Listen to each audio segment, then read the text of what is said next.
And we are back in the building, ladies and gentlemen. Yeah. Guess who's Shout out back? To the sponsor, Captain Kirk's Jamaican Rum Punch, first and foremost. That's right. That's right. I have returned. You have returned. Yes. I was on vacation. I was in the Bahamas celebrating my son. He turned 5 years old. Been You're back right. in the Bahamas, back to Atlantis. We went for his third. We went for his fourth. We went back for his fifth. He loves it. He absolutely loves it. Right. So I think that's going to be his home for birthdays to come. Shout out to Charleston, Big Happy 5. birthday, Happy man. birthday, Back, brother. back. What y'all do while I was gone in my stead? Did y'all hold it down? Yeah, Anything interesting happen? man. It was pretty normal on the home front. Yeah, I addressed a few issues that we had from the prior week. I addressed a few comments. Yeah, he's back from therapy. When we had went viral on the Art of Dialogue page. Yeah, I saw that. About the text I saw that when I got back to the States. Once I got to the Bahamas, I put my phone in the safe, locked it up. I didn't touch the phone for 5 days. So Good. on the flight from there to like Miami, I'm like, what the hell? I'm viral again? What'd I say now? Yeah, so I had to address some of the people. I had to put my armor on and Gotta address the people. hit the people in the comments. You know what I mean? But it was good. We went viral on several platforms. Okay, with good. that. Yeah. Shout out to the new followers. We had a spike of subscribers. So shout out to y'all. Appreciate you liking and subscribing. Over 5,000, man. Appreciate you. Over 5,000 the and rate counting. Going. We will be at 10,000 subscribe, soon. share, tell a friend, and tell a friend, and tell a friend. 10,000, we on your ass. Yes. Let's jump right into it because we only have this guy for a limited amount of time. Yes. That's how busy he is. Right. One of the hardest working people in show business, comedy, what we do.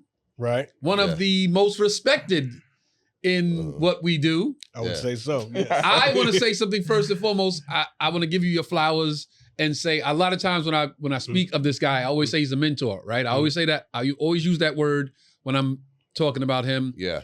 And I feel that I need to use that resource more when it comes to you. I feel like I need to call you more sometimes when I'm in a space and I just need to have that counsel. I'm like, man, I should have called Royale on that one. A lot of times after the fact, I'm like, I should have called Royale. So I'm just letting you know, before we even get into it, going forward, I will be using that resource more. Here's the thing. It's interesting because before I got over here, I was trying to figure out what was the point at which, like you say mentor, like we're friends, right? All of that mentor shit. No, but you know what I mean? Okay. It's like, you're my guy. And right. So I was trying to figure out, I was like, damn, me and Tone are close, but where did it happen, right? Because you don't even remember this. I don't even think you were home at the time, but Reggie brought me over to you all's house, like Reggie McFadden, I'm sorry. Years ago. Like years ago. Bedside. Yes. Okay. Yes. When I remember first Reggie and Chrissy were tight. Reggie and Chrissy were tight. So I was running around with Reggie, brought me over to the house. And so I don't think we met then, but at some point you and I connected, and it's like when you connect with somebody and you're like, oh, this feels like we was connected even before this. Yeah. And we just started running. And so like you were so solid that anytime I had an opportunity to show up, if you was on the show, I'd like just show up, right, come hang out or whatever. And we just got tight. And so that's why it's like, I extend my number to cats that I fuck with. And this business has forced me into a space where I've had to learn a lot of stuff. Right. Like I'm a Swiss Army knife of resources because I produce and direct and write, written for television. Oh, now I know. It was all of us. Yeah, I remember that. We was connected. Yeah. But then all of us had us like. Because I remember I used to come to you like, hey man, my lines is kind of hook me up. Give me some. You was right. He was right. Yeah, I was right on the show. That was I would say yes to that. But also just on my end, from my end looking this way, it was always like when we did connect and have a conversation, I always walked away from a conversation with you like, oh, that was a gym, that was a bar. That's why I put you in the framework of mentor, because it was like I always walked away, but like, man, I didn't look at it like that. I didn't think of that. I could have did that. I should have. Let me tell you something though. It's interesting because my career took this weird path, and I didn't do Comic View, which in hindsight I wish I had, because the Comic View comics became household names. And I did Def Jam, and Def Jam pushed me out there. And so I had this kind of position where I felt like based on how Comic View was treating comics, I didn't want to fall in that category. I didn't want to be in that space with the producers, with the comics, like the low pay grade, you know, how they were treating. When I saw them do the shit with the crickets and hitting comics against each other, I said to myself, that's not a space I'm going to thrive in. And so because I wasn't a household name, and partly because when I was on, you know, my own short-lived series and movies, and I started my family, and, you know, my attention was on other things. Right. And so I wasn't out there hustling as hard. And so because I wasn't hustling as hard, I wasn't selling tickets. And we didn't have social media, right? Where you could put something up. And so I found myself kind of in this weird space where I was like, oh shit, I got to find another hustle. And so the other hustle became producing and directing these comedy specials that started off with the producing and then hustling up writing gigs for television. You fall into that space as a comic where you go, oh, I can write for TV. And I say fall into that space. That's not to demean writing for television as a comic, but it's not what I came here to do. Right. And so then now I'm finding myself, oh, I have a family to take care of. Now I got to figure out how to just stay afloat. And so the producing and directing comedy specials, one special turns into 2 specials, turns into 32 specials later. Like you just acquire a certain amount of knowledge about how productions run, what makes sense to do, how lighting and budgets and all.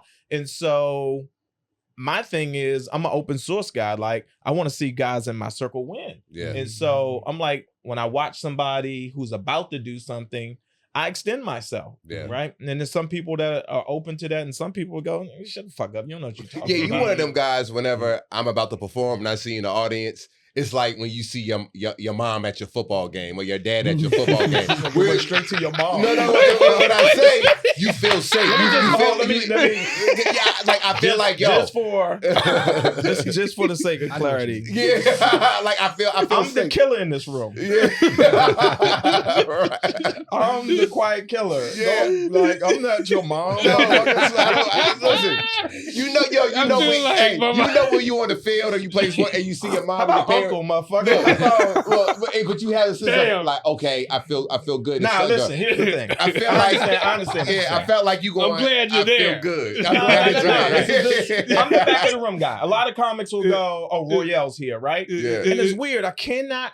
Here's the thing. It's a weird position to be in because, you know, I think Marlon called me one time the youngest veteran, right? And it's like this weird thing where in my brain, I'm a young cat. You know what I mean? In this business, I've been doing this shit for 35 years, right? And the number's the number. I was in the Marine Corps. I was in my 3rd year of college. I was doing stand-up in college. I got pulled out to go over to Iraq and Kuwait, right? Spent time over there. So all the chaos, said my last prayer because I thought it was one event where I was going to lose my life. And in that moment, I realized that life could be this long or this short, and the thing that makes the difference is what you're doing in between those 2 spaces. And stand-up was the thing that I wanted to be doing in between those 2 spaces. And I was like, fuck school, I'm not going back to college. I turned my attention 100% towards stand-up.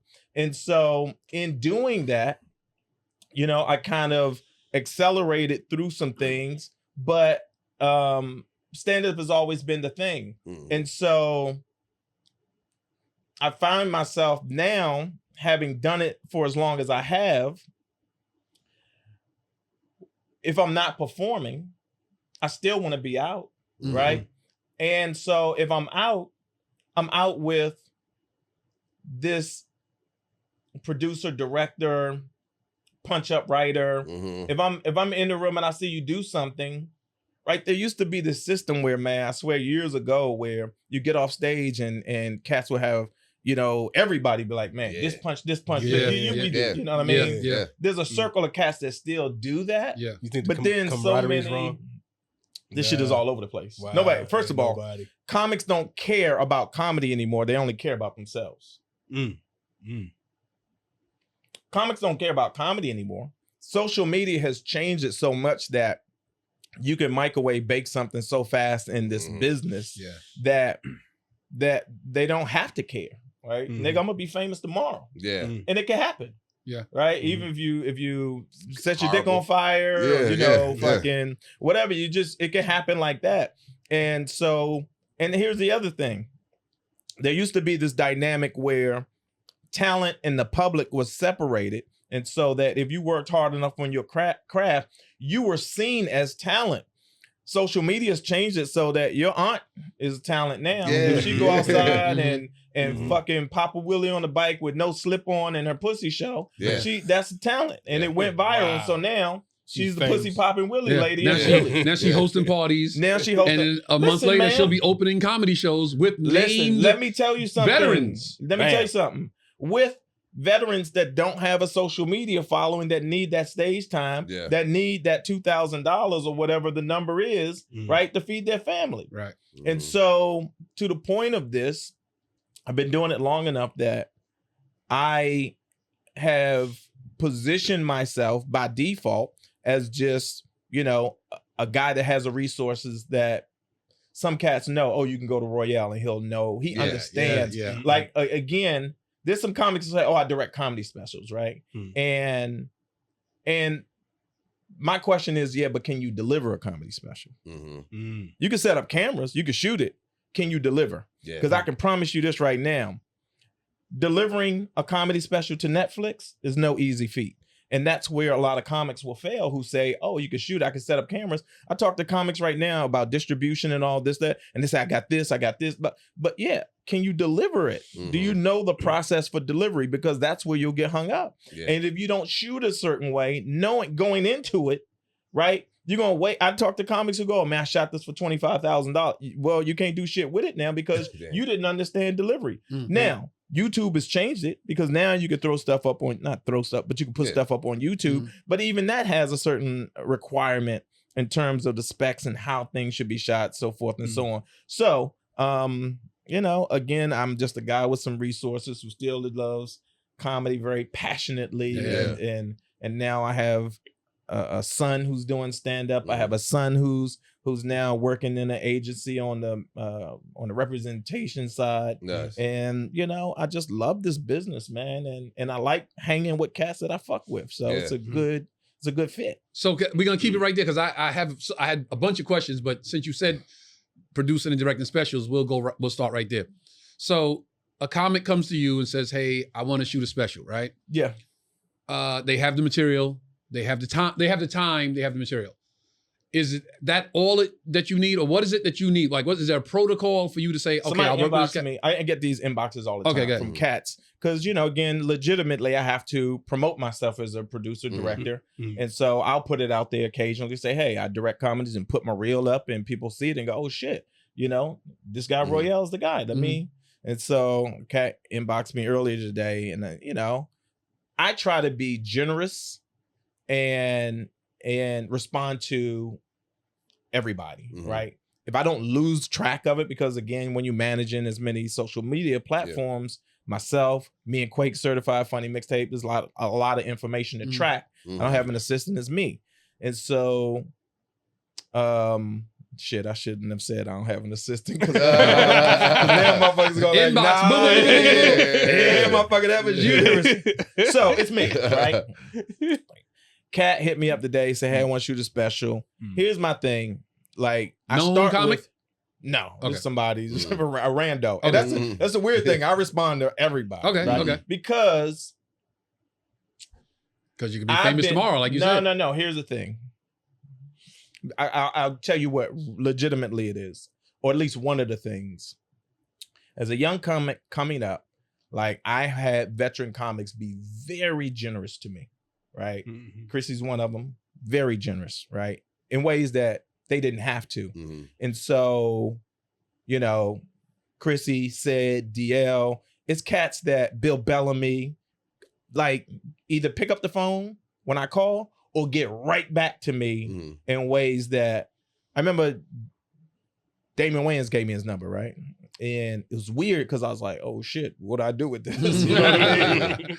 And it's like, he gave you the number for a reason. Right. Somebody had to tell me that. Like, he gave you the number for a reason. Like, And again, I've been doing this a long time. I put a lot of hard work in.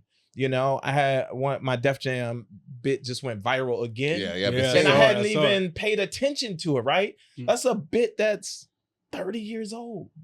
That Def Jam set is 30 years old, right? And honestly, I was like going to give that bit to my son just for shits and giggles to say, Ross, you should do this. Let's just see what happens. Yeah.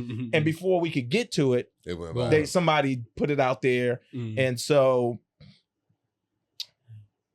because people have been kind to me, I try to make sure that I respond to everybody that I can respond to. So a younger comic hit me up and he said, hey, I want to shoot a special. And so I say, hey, what is your goal? What are you trying to achieve? Right. I start with that. And then after I get through that, what's your budget? My guy said $3,000. It's like, wow. Yeah. You know, wow.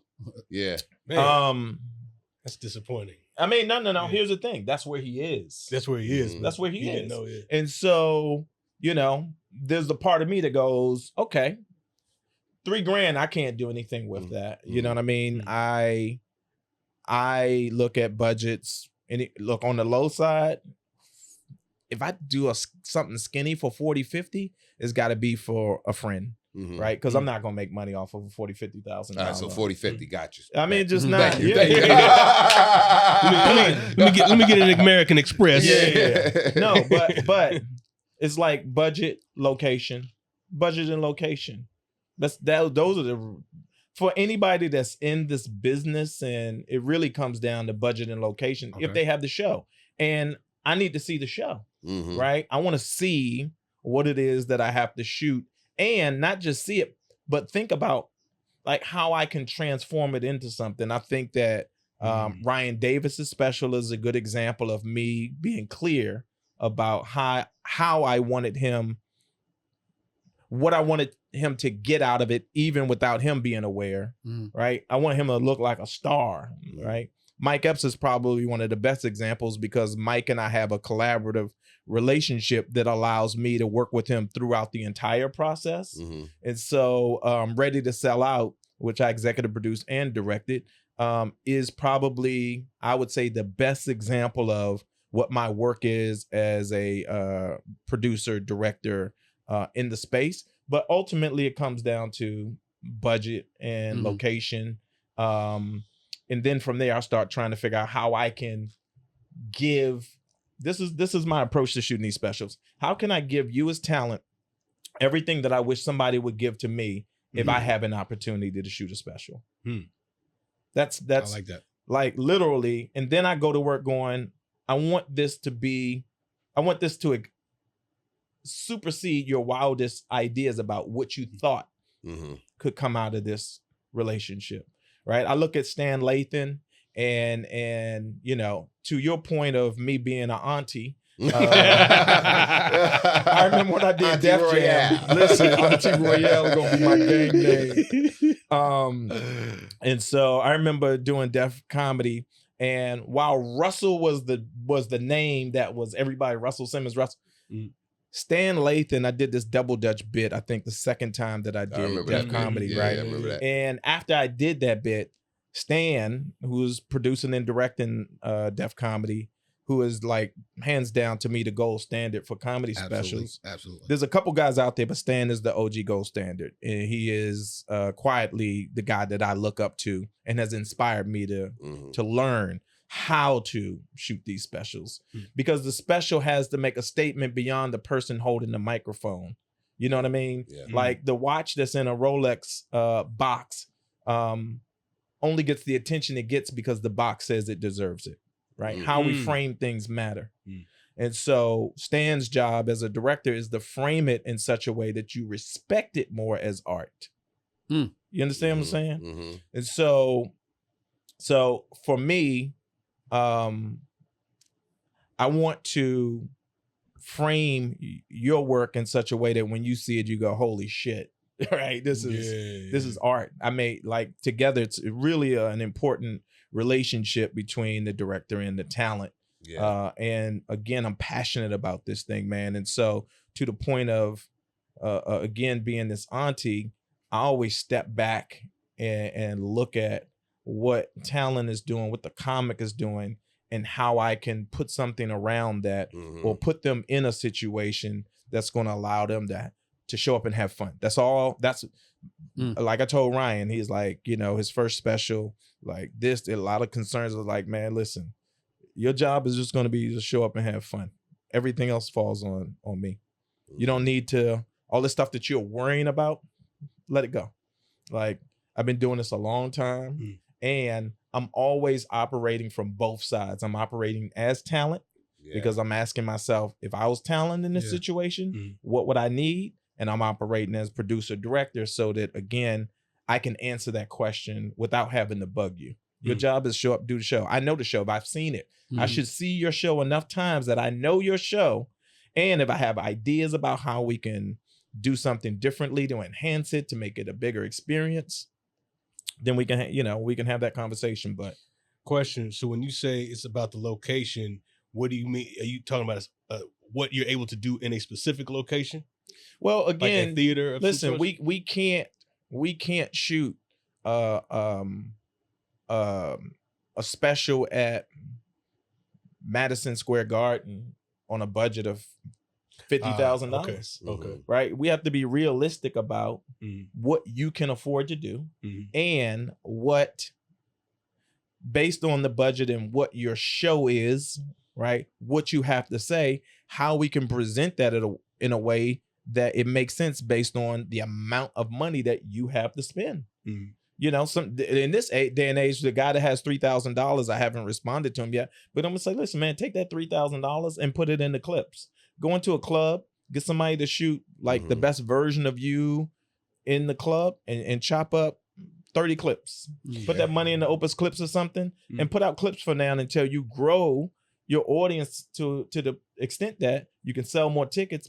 Take that money, save up, get you $25,000, $50,000, and now you're ready to have a real conversation. So that's interesting. So as a director, out of all the stand-up clips that you've been seeing out there, because people, they do it at whatever level that they're at, what do you, as a director or producer, see that what cats are doing that you should be doing versus what you should not be doing? Well, or maybe like a best here's practice the thing. or something. It's all opinion anyway, of right? course. You know, I see. What I've learned is that you're gonna do some amazing things with very little resources. Like the camera phones now, you could do so much shit right now with just a phone. You know, you have. I haven't been to Africa yet, but one of the things that I'm talking to folks about is Africa is an emerging market, right? And in these countries, cats don't have computers. Like they just don't, they're more mobile. And so the phone is their primary device. Right. And so they're consuming content on this small device and they're making content on this small device. And AI and all of this new technology is supporting small platform production. And so you can look at these kids that's in Africa that's dancing. Look at these kids that's doing, they're generating views, right? Look at the kid, I forget his name, that doesn't speak. You know what I mean? I just looked at it. But again, the point is like, you don't need big production, right? I used to get hung up on like, oh, I need this camera. You don't need nothing but consistency. Again, you got people's auntie, you got little kids, you got all of these people doing small things. Remember Auntie Fee? You know, may she rest in peace. But this woman was just in the kitchen with her nephew, cussing him out, making food. Wow. Yeah. And was blowing up. Yeah. Blowing up. Yeah.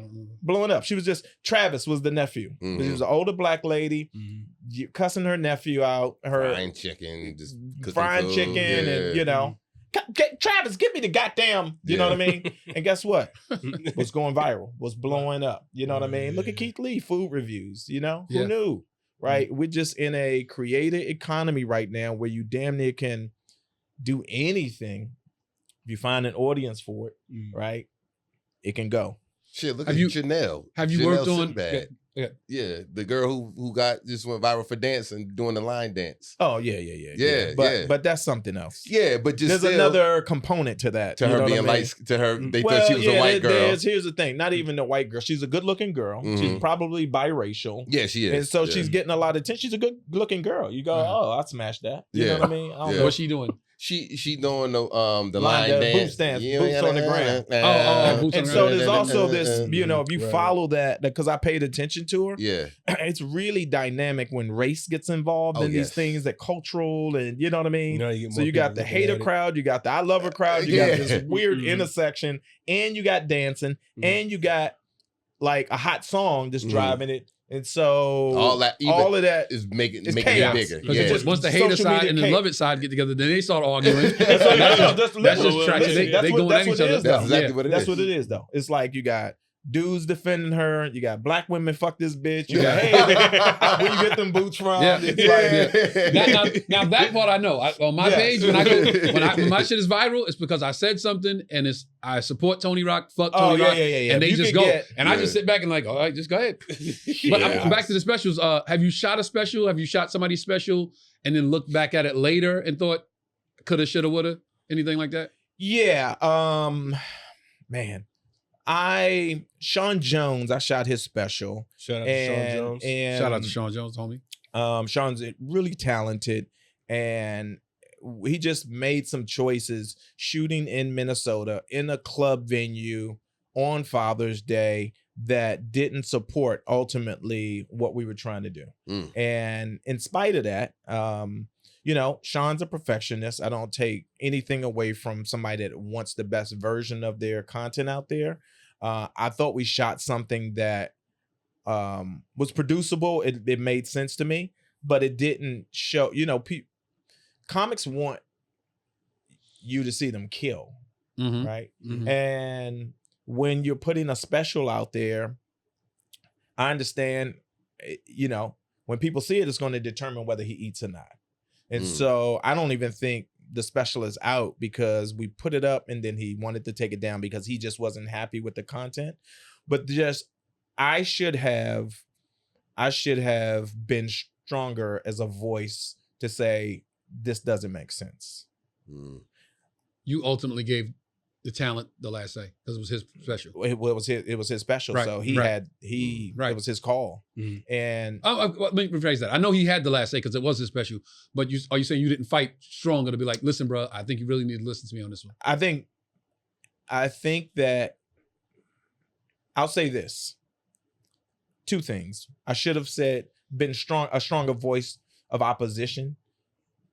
But I think even me thinking about it now, I don't think Sean would have listened. I think he would have said, no, this is what I want to do, because I did push back just a little.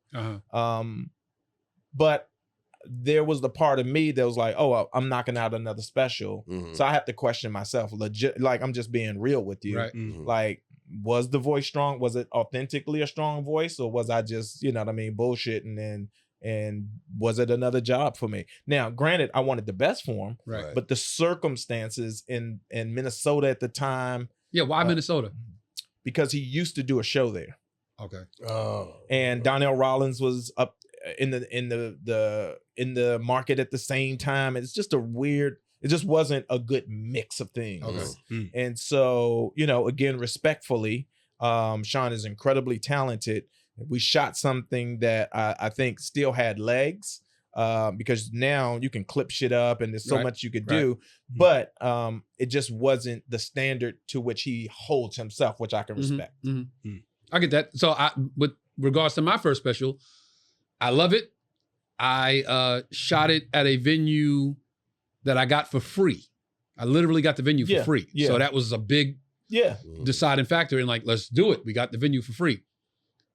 I look back at it, and the one knock that I give it, that I will give it forever, is that I wish comics like to see you kill.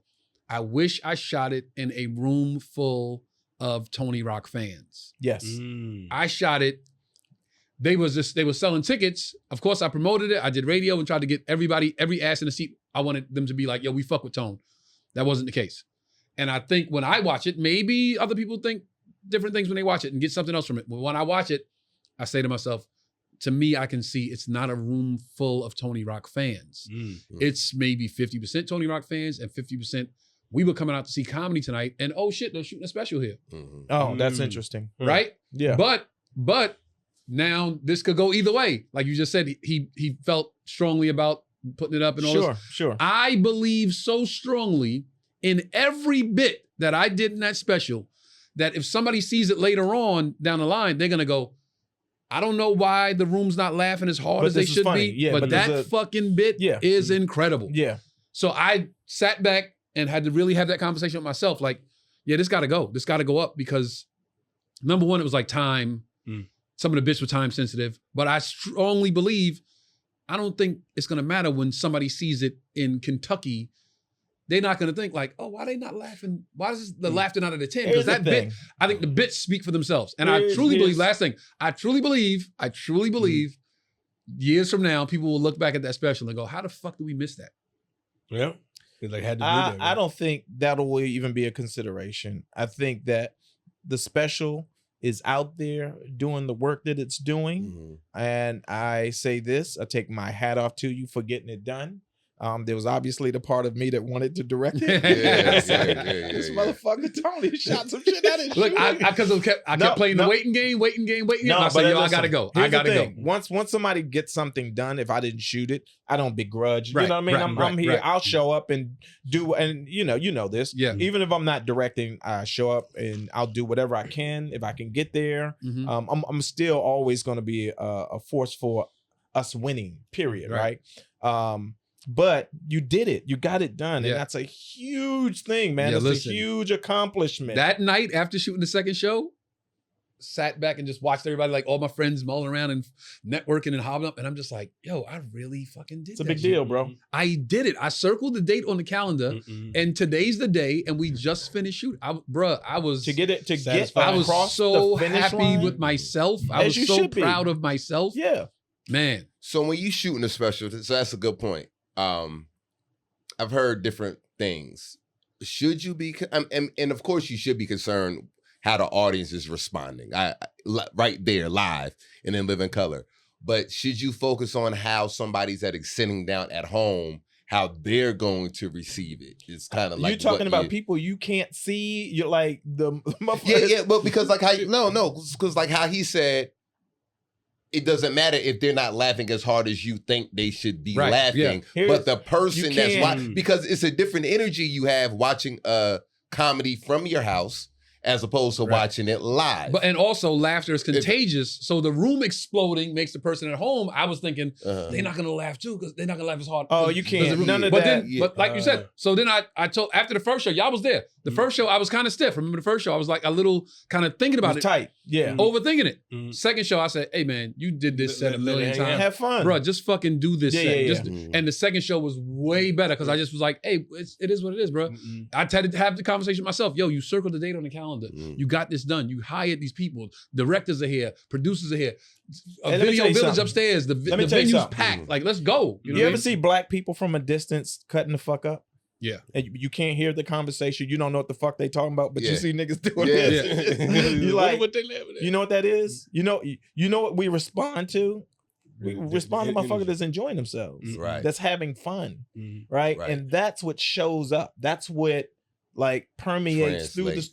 Absolutely. And so while you ask the question about you can't be in the homes of millions of people, right? But what you can be in is your own state of mind and completely present, because you being completely present and having fun with the vehicle that like it's like a nigga popping a wheelie down that's got that motherfucker is present on the bike, right? You gotta be on the bike the whole way to show them off. You show any nigga that's riding a wheelie through the hood is showing off for somebody. Oh, yeah, right. So then and your set is the bike. And you gotta take that motherfucking pop a wheelie and show niggas that nigga. Look at nigga. Who else can do this in the hood, nigga? Right. I like but then I've seen live shows.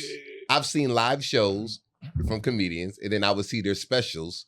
They would do the same thing on their special that they've done in live shows, and that shit is not translating at home. Have you ever seen that?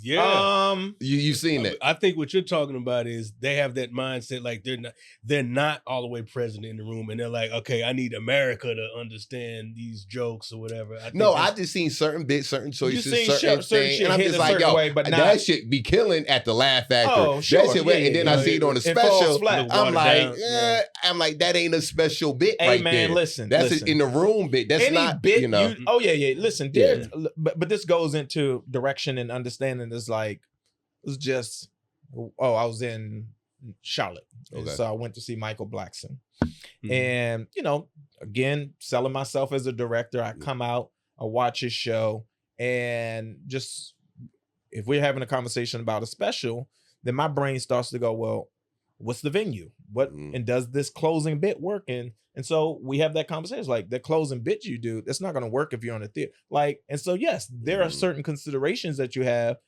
to have about, again, when you start talking about venues, the distance from the talent to the audience, the lighting, like certain shit ain't gonna make sense.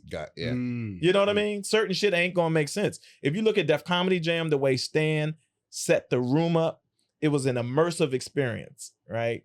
There was folks on three sides of you as a comic, so you were in it with them. But if you look at Mike's last special, he's on a stage, so it's here. You're separated, so you're presenting something. You know what I mean? And so there's a difference. There's some bits that aren't going to work if you're not in the round and it feels immersive. Yeah. I wanted to do that's funny you said that. I wanted to do that with the factory when I got the special.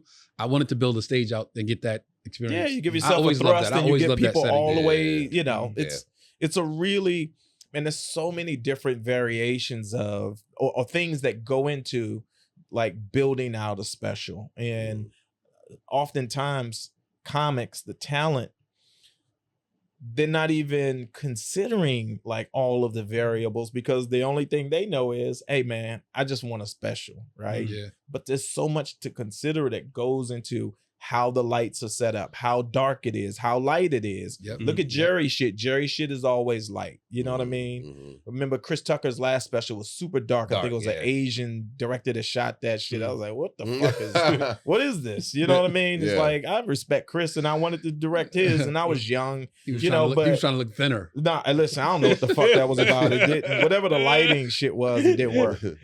Respectfully, it just didn't. For me, it didn't. What's your top, like, everybody says top 5. So what's your top 5 specials? Not that you shot and directed, just period. Just watch it like that's perfection. Listen, first of all, Delirious is the fucking gold standard. Boom.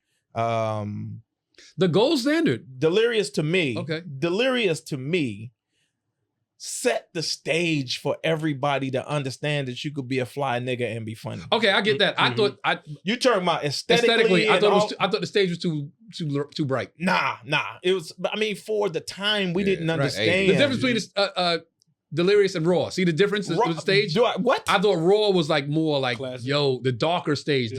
The lights on me. All you see is me. All you gotta worry about is me. Intentional. You know what I'm saying? But that was intentional, right? Okay, go ahead. But Eddie had to evolve to it being about me. Right. And the Delirious was, we're in fucking Constitution Hall. Like, look at this big, beautiful venue. I'm going to showcase everything. And even the set, the tone, those are tonally speaking, those are two different shows. You know what I mean?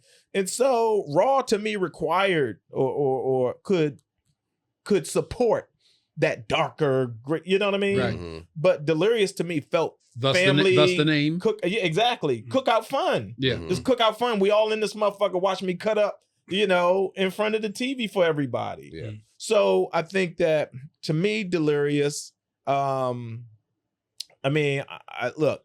Killing me softly. Chrissy and Bigger and Blacker to me is always like Bigger and Blacker not bring the pain? Bigger and Blacker to me is Bring the Pain to me. Everybody else will go to Bring the Pain. I'll go to Bigger and Blacker because of where he was in terms with the material and the level of hunger and what he put into it. Bring the Pain obviously is like, now I don't think you get Bring the Pain without Bigger and Blacker first. I don't think you get Raw without Delirious. No. Bring the Pain. Reverse. Yeah, reverse. Bring the Pain is first, then Bigger and Blacker. Oh, fuck. Big ass jokes bring the pain bigger and blacker. Yes. Yes. I stand corrected. Oh shit, now I gotta go rewatch everything. All right, so you Fuck said me. Delirious, Delirious. bigger and blacker. Delirious, bigger and blacker. Now, are you talking about just This is- shot visual this is albums? yours. Here's This the is- thing, but this is the thing. Cosby's album To My Brother Russell, Whom I Slept With, Mm-hmm. is not video. Mm. It's a fucking Oh, audio album. okay, yeah, okay. But here's the crazy thing. If you fucking go listen to My Brother Russell, Whom I Slept With, You hear Visualize everything. in the it. dark with your fucking eyes closed, you will fucking see every everything. goddamn thing. That's Yeah. okay. Mm. Okay. Nigga, one of the coldest moments in comedy is Cosby going, shh, I think Dad's coming. It's a 27-minute bit with two brothers going back and forth Yeah. playing Spitting when they're water on supposed each to be other. getting into bed. Yeah. Man, oh man. Amazing. You see, he's the ultimate fucking storyteller. I told you, I told y'all, Chrissy went to see Cosby one time, Carnegie Hall, I believe. He gets there, Jerry's there, he gets there, you know, so-and-so's there, Paul Reiser's there. And this is like maybe, when's the last time Cosby went out? Yeah, oh, come 10, on. 15 Yeah, maybe? Yeah, 15 years? at least 15. Okay. Chrissy goes, Cosby does 2.5 hours.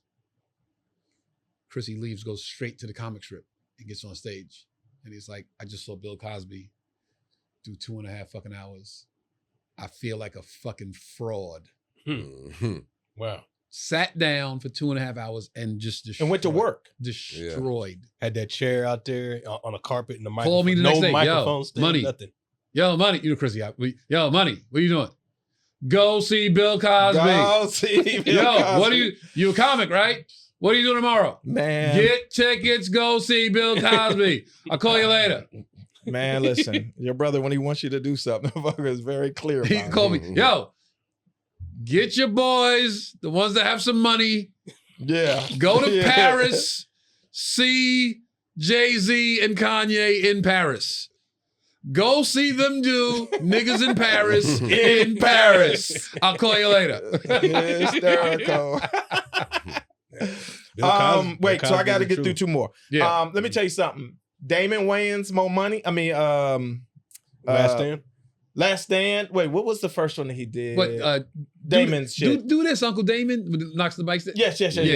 Yeah. But even before that, when he did Partners in Crime, was like fucking wow. just Crime. fucking Lil Damon. Where you go to like that Michael Jackson bit to me forever. Yeah. Curry's first half hour on HBO, his half hour stand. I gotta see it again. Oh my Gotta see god, it again. that was helicopters, nigga shooting the helicopters down in the hood, putting the seats in the 280Z. I mean, Curry's like to me. No, he's that. Yo. Oh my god. Yo, Very- Mark very Curry. colorful. Mark Man, Curry, man. cats don't Yeah. understand.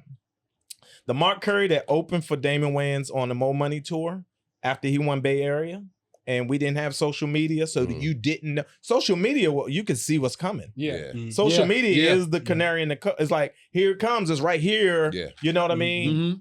But Mark Curry, to me, was the beneficiary of no. Listen, man, the sucker punch is the sucker punch for a reason because you don't see it coming, Yeah. right? And it's the best, worst thing in the world. That's a good name for a special, the Sucker Punch. Sucker punch. Sucker punch. If you need to use it, it's great. Ooh. The element of surprise. My Yeah. older brother Butch used to tell me, he's like, just punch the motherfucker in the face. They'll never see it coming. Right? Hey, how you doing? Pow! But Curry, his half hour or in him doing that tour, that Mo Money tour, because I think he did the tour first. You know, Damon must have wanted somebody to put foot in his ass Yeah. every night. And that's the story that I heard. He wanted somebody to make him work. And trust me when I tell you, I went to see Damon. I didn't know Curry. Mark Curry went out that bitch. I was like, Don't you think you Lord. get the best performance when you have some fire in front of you? There's no question. Don't you think? That's There's why no I question. can't fully respect the comics that Bring take weak features. Knowingly take features that's like, bro, you know Hey, that man. person don't bring it. You know Hey, that man. person not. You better have You just trying to somebody- coast. Yeah. Just here's the thing. I think the show is elevated. To me, you need a great host, right? A great host, Bernie Mac to me will always be, again, stands out I think we got robbed of not having a Bernie Mac 1 hour special. Yeah. You know, but Robin Harris's half hour, that motherfucker was cold. Aesthetically, it was shit. You know what I mean? Mm-hmm. But fucking pound for pound, that motherfucker was a joke teller. That motherfucking jokes. Mm-hmm. Yeah. So, Richard's stuff to me, comedy wise, you question it. Of course. Aesthetically, a lot of that shit was so old looking. It's like, what the fuck is this? Yeah. You know, it's just not pretty. But again, we just didn't have the technology that we have now. That makes it enjoyable for me that it looks no, that is authentic. It has that gives it a sense of like a vintage look. It gives it a sense of like the regard that I hold him and the esteem that I hold him in. There's no question. That's the look. Yeah. You know what I'm saying? It looks like this guy is the guy that I say is the Jesus of this whole thing. And when it looks like that, I'm like, that's what I'm talking about. It still I don't want him stands in 4K. No. 4 HD. I respect that. I respect that. He still stands up with the rest of the specials that are out there just because of who he is and what he did. Like his authentic style of comedy, though. Richie? Yeah. There's no nigga. It's the template. It's the template. Yeah, I'm just saying, like, live on the Sunset Strip, you put it next to Killing Me Softly. Hey, listen, let me tell you something. In terms of joke writing, joke structure, performance delivery, character development. Yep. Character development off the fucking charts. Yep. You hear what I'm saying? Yes. Character development off the charts. I'm just trying to think, is there anybody that does stronger character work? Eddie is, comparable, but just pound for pound. I mean, come on, Mudbone, all of that shit. Yeah. The fucking monkey and the storytelling. And he personified. He gives everything a voice. He gives a box of Kleenex. Everything. A voice. Yeah. Everything. But I'm gonna tell you who was The cold pipe too, said, man. we don't need him, Rich. Yeah, We don't need him. Fuck him. Fuck him, Rich. Fuck him. Hey man, if you We ever want to see a anytime I treat, He had to want. go home to like. if you ever want to see a eat. treat, go find Richard Pryor on, I think Dick Cavett. I think it was Dick Cavett with Sly Stone. Okay. And Richard is high out of his fucking mind. Is that what Dick Cavett says? Can I use the N word? And Richard says, "I'll knock you out." No, That it's not. I was- don't think it's okay. that. It is not that. I don't No, think that wasn't it's Dick Cavett. That was that was somebody else. that was a lady. That was a lady. Saturday night. No, that was Chevy Chase. No, that was a skit. That was a skit. It was a lady. I know what you're talking who was about, the but lady that it's- had late night talks? Joan Rivers. No, before her. It was a. Well, why? we got- Why can't I say it? Oh, you can say it. Oh, Was it yeah. Barbara Walters? I'll Fuck. knock you No, out. it wasn't Barbara Nah, Walters. it wasn't That's Barbara. I know. Oh, That was his way man. back Yeah, then. yeah. He said, "I'll punch you out." That's what he said. He said, Jesus Christ. I'll punch That's you out. And meant that shit And too. the room exploded. But you know why? Because back then I think Richard was probably used to slapping white chicks around. Yeah. No, dead ass serious. He was dated white women Yeah. primarily, Yeah. and there's record of him being abusive. Mhm. You know, so he meant that shit. Did Shooting the cocaine with car. him, fucked him, and slapped him around. It's like, Wait, Dick Cavett is when he saw there was about Gene Wilder. Is that? It was Gene one interview he Wilder. saw about Gene there's Wilder. so many of them I can't remember man, he was exactly which roasting one. Gene Wilder. The other one that's hilarious to me, and this is kind of skips, was like, nigga, to me, Ray Murphy and Eddie on whose show was it? Arsenio. No. It was This is the funniest shit ever. Like, It was Ray, it was Eddie, it was Arsenio, it was Chrissy. They did the skit in the no. kitchen. That That this one? is before all of that. This is just some dude had a late. It may be Dick Cavett, and that's why I keep coming back to that. Oh, Eddie was on the panel. he He was was talking talking about his shirt and on. talking Uncle Ray about was- it. he was talking about his Uncle shirt. Ray went there, the shirt, Yeah. and then he was dancing. Yeah. Man, the love that Eddie had for his uncle. Yeah, that was funny. Man, and the fact that Uncle Ray was a performer and got that moment. He was Yeah. the Man. dude. Listen, Uncle Ray was the dude that Eddie thought was funny. There's no, Yeah. but you can Right? tell. Eddie Listen, thought Uncle Ray was funny. listen, man. The whole world like Eddie Murphy. Eddie Murphy's like, yo, no, Uncle Ray's funny as shit. This is the motherfucker that I love to. I saw Ray Jr. today walking, so that's why I was on my brain. Yeah. Mhm. His dad was so fucking talented, man. Yeah. Go So back and good. look at fucking Cotton. What is it? Harlem Nights. Harlem Nights. Yeah. Mhm. You all right? The level of cast and shit. I gotta go, man. Fuck. Man. Damn. God damn it. We ain't even. That's why I had to get your top 5 specials before you had to go. Yo, Royale gotta go. I gotta come back. I gotta come Yeah. back. Of course. I gotta come He's back. working right Definitely. tonight Part two. with another comic who's prepping a special. He's getting ready to shoot another special. Fuck. Yeah, man. we'll just do it some other time, man. I love y'all, man. Love you, I man. Thank you so much. Appreciate y'all. Thank you so much. And this nigga's aunt now. Happy Royale, appreciate Yo, you, man. Thank you. Wait, tell them all the stuff you're working on. Oh shit. Every third Sunday, the Mixtape Comedy Show in New York City, the livest comedy and music show in New York City. Certified Funny every third Tuesday here at Tell them it's Clappers. at Gotham. It's at Gotham Comedy Club. I'm sorry. It's coming up. Gotham Comedy Club. Didn't I just say that? No. Livest Comedy Show at Gotham Comedy Club every third Sunday. This Sunday, the 18th of May. But every third Tuesday, right here, Burbank, California, Flappers Comedy Club. And this should be I Am Stand Up. My podcast is dropping soon, so look for Yes, that. sir. So follow me Yeah, we coming all on his social podcast. media. We coming on his podcast Yeah, and now. I'll have y'all on my podcast. Yes, yes. Love y'all, man. Thank you, man. Love you, man. bro. All My right. man. Royale Watkins, y'all. Royale Royale Watkins. Watkins. Yeah. Royale Watkins. Cheer. brother. Oh, He said 7:15. We got y'all perfect timing. Yeah. Perfect sir. timing. Grimy, you coming in? Yeah. Grimy.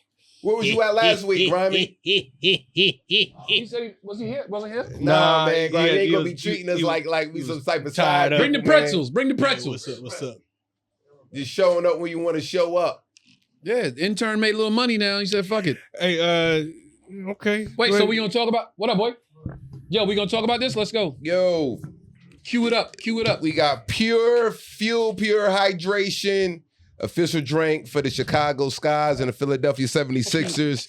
You know what I mean? When we work out, this is what we drink when we work out, baby. Fuel, Pure Hydration. Who sent that? Shout out to my man Marcus Vick, who hooked us up with this. 30 calories, no sugar added. And yeah, man. So look out for this drink Wait, right Mike's here. brother? No, Michael Vick's brother? Oh. no. My man, Mike Vick, Marcus Vick. Yeah, you Yeah, got me thinking. Yeah, no, yeah, because you I got me- know I met Marcus before. Yeah. So there we go, right here, y'all. So you might be seeing a lot more of this on the podcast. All right. Bow. I'm gonna check it out. All right, so Got a few things to talk about. I wanted to start the podcast with this, but Royale was in a rush, so I was like, Right, we'll come back to it Gotcha. later. Did I have a day today? The day of all days. Listen, so I was in the Bahamas, like y'all know, celebrating the baby. Flew from the Bahamas back to the States. I get on the plane, and I'm like this. My front tooth like feels weird, right? I'm like, something. I'm thinking maybe it's sand in my mouth or something. Like, no, that's not. I get to Jacksonville. I do the show that night. I go get a tuna sandwich, the softest thing in the world. Yeah. Chewing the tuna sandwich, I feel a crunch. You know, you spit everything in your Yeah. hand. Mm-hmm. My veneer was off. On your front tooth? I had one tooth here and a little piece here, Oh shit! and was like, holy shit. Damn. And I had two shows Saturday, two shows Friday, and two shows Saturday to still do. Yeah. Whoo! I was like, I gotta go. I gotta cancel the shows. But I'm like, you can't cancel the shows. The tickets already sold. People Uh-huh. coming. I Wow. put my Invisalign on. It made Cover it didn't Yeah. cover it because it's clear. Yeah. It made it look not as bad. Right. Right. And I'm like, this is what we do. This is Yeah. a comic. Is anything happen, you got to go. Right. So I come out on stage like, yo, listen, man, I ain't on that shit. I don't want y'all to be like, yo, I seen that nigga in front of the Wild Wild last night. Because I know I got a crackhead mouth right now, but Yeah. yo, my fucking veneer cracked. I got to get it fixed, but I got to do the shows for y'all. I couldn't leave. Yeah. They start applauding. Let's do a show. It was rocking. We rock out Friday and Saturday. Mm.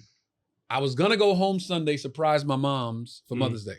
Right. But I called my dentist like, yo, I got to get in first thing Monday morning. Yeah. Like, bet. So I called my mom's, of course. So sorry. I'll come and see you again some other time. She totally understood. Flew back home. Monday, go to the dentist. He does his little work. All right, you got to.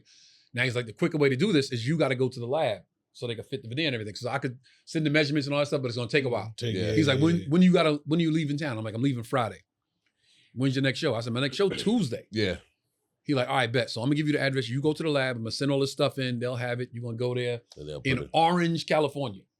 Damn. Hour away. Mhm. Yeah, that's all. I drive, go in. The lady's like, all right, we got everything. Boom, boom, boom. My dentist call, literally on some like, yo, I'm calling in a favor. This is one of my high list clients. We need this. We need a 25 turnover. They're like, we'll see what we can do. Usually this should take a week, 10 Mhm. days, some shit like that, right? Mhm. They get to work immediately. I come home last night with the one tooth and the crack. Yeah. That showed the Charleston. Yeah, I was about to Charleston say. think it's the coolest thing in the world. Oh, Right. Dad, I live. Yeah. Let me It's touch also it. two. Yeah. So wake up this morning, waiting for the dentist to call. He hits me around noon.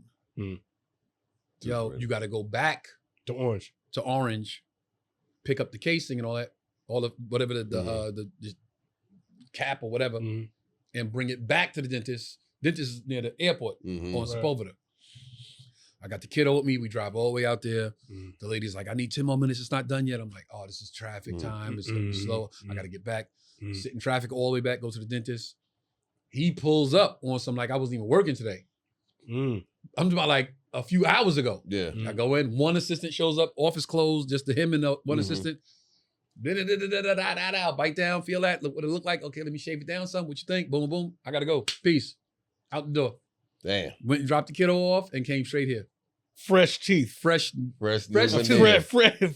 Fresh new Fresh veneer. tooth. How you love that? Shout out to Dr. B, Burnett, Theodore Burnett. If you need a doctor in Los Angeles, if you need a dentist in the Los Angeles area, I'm telling you, this dude is super dope, super cool. Yo, got me in, got me out. Respect.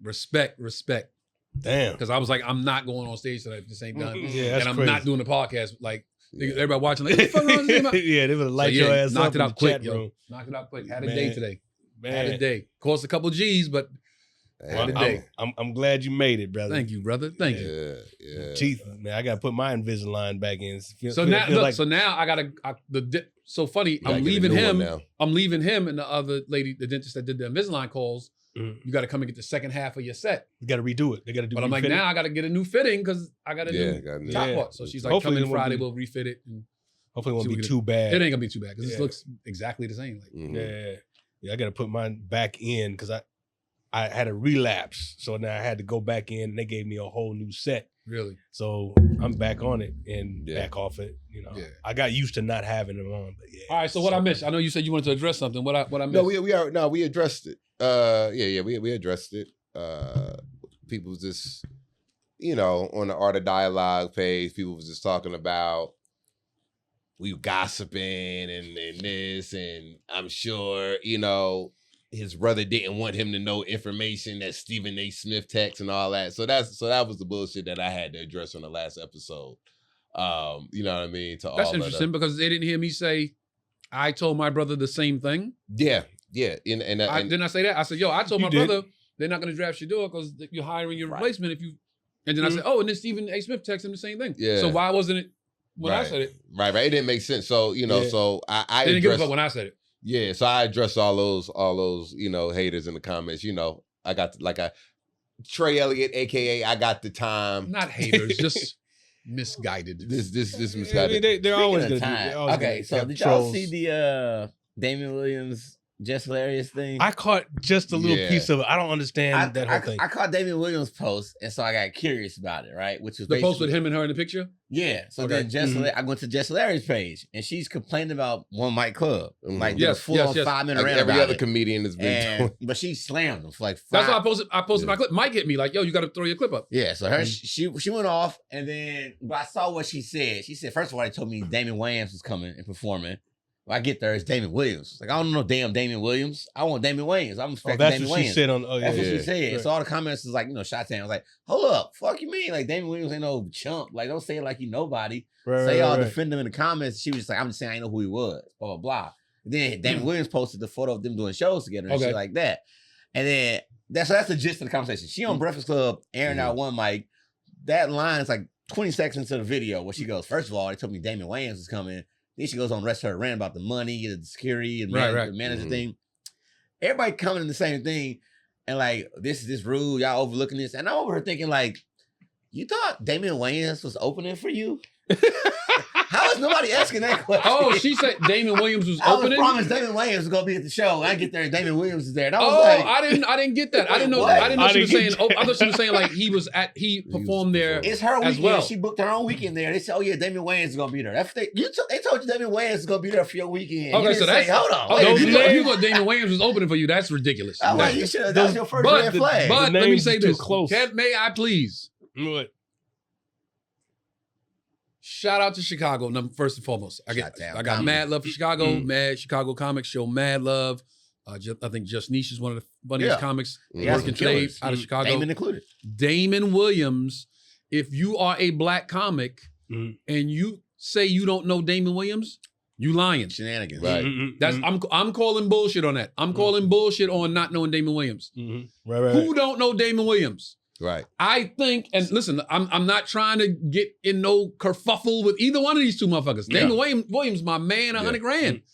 Damon Williams, my dude. I said this last podcast, like, yo, shout out to he Damon will put a Williams. bag on you quickly. Yeah. He will call you and say, yo, this is the amount of money, and exceed that shit. Yeah. You know what I'm Come saying? get it. And has done it for me several times. Cruise ship, he'll call me, yo, you got days? Yo, come on this cruise with me. I'm there. Yo, I see you gonna be in Chicago this day, or you gonna be in Wisconsin. Yo, stop by, do this one nighter, get this bag. I've never, Damon Williams called my phone. I'm answering that shit. That's how much money he put on you. You know, I never answer my phone. I see Damon Williams on that motherfucker. Yo, I know it's a bag. But aside from that, if you black and you in comedy and you say you don't know Damon Williams, there is a lie there.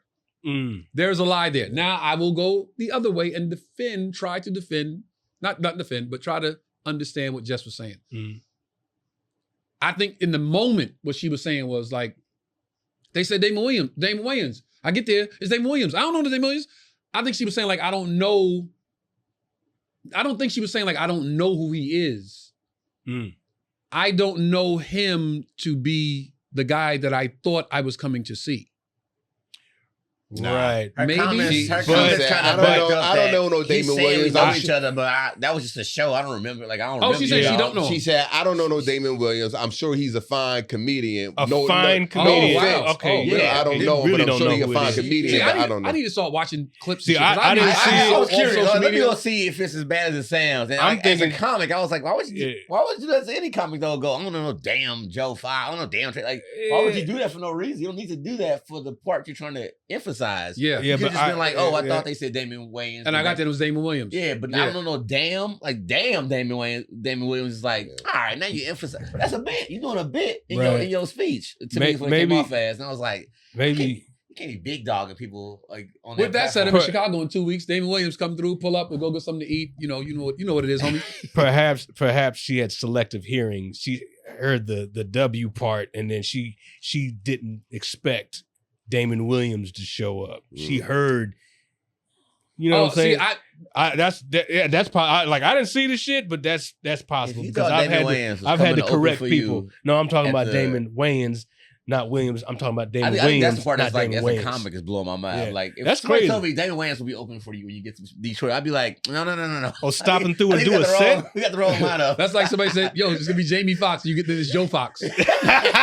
Oh, you said that happened? Hey, I'd rather that happen than the other way around. Nigga, everybody thought it was Jamie Foxx, but it was I showed up. I was like, that's some bullshit. That's The what he audience just thought said. they was getting Damon No, Wayans. I was like, you thought it was the I showed All up. Detroit, like, what the fuck is Damon Wayans?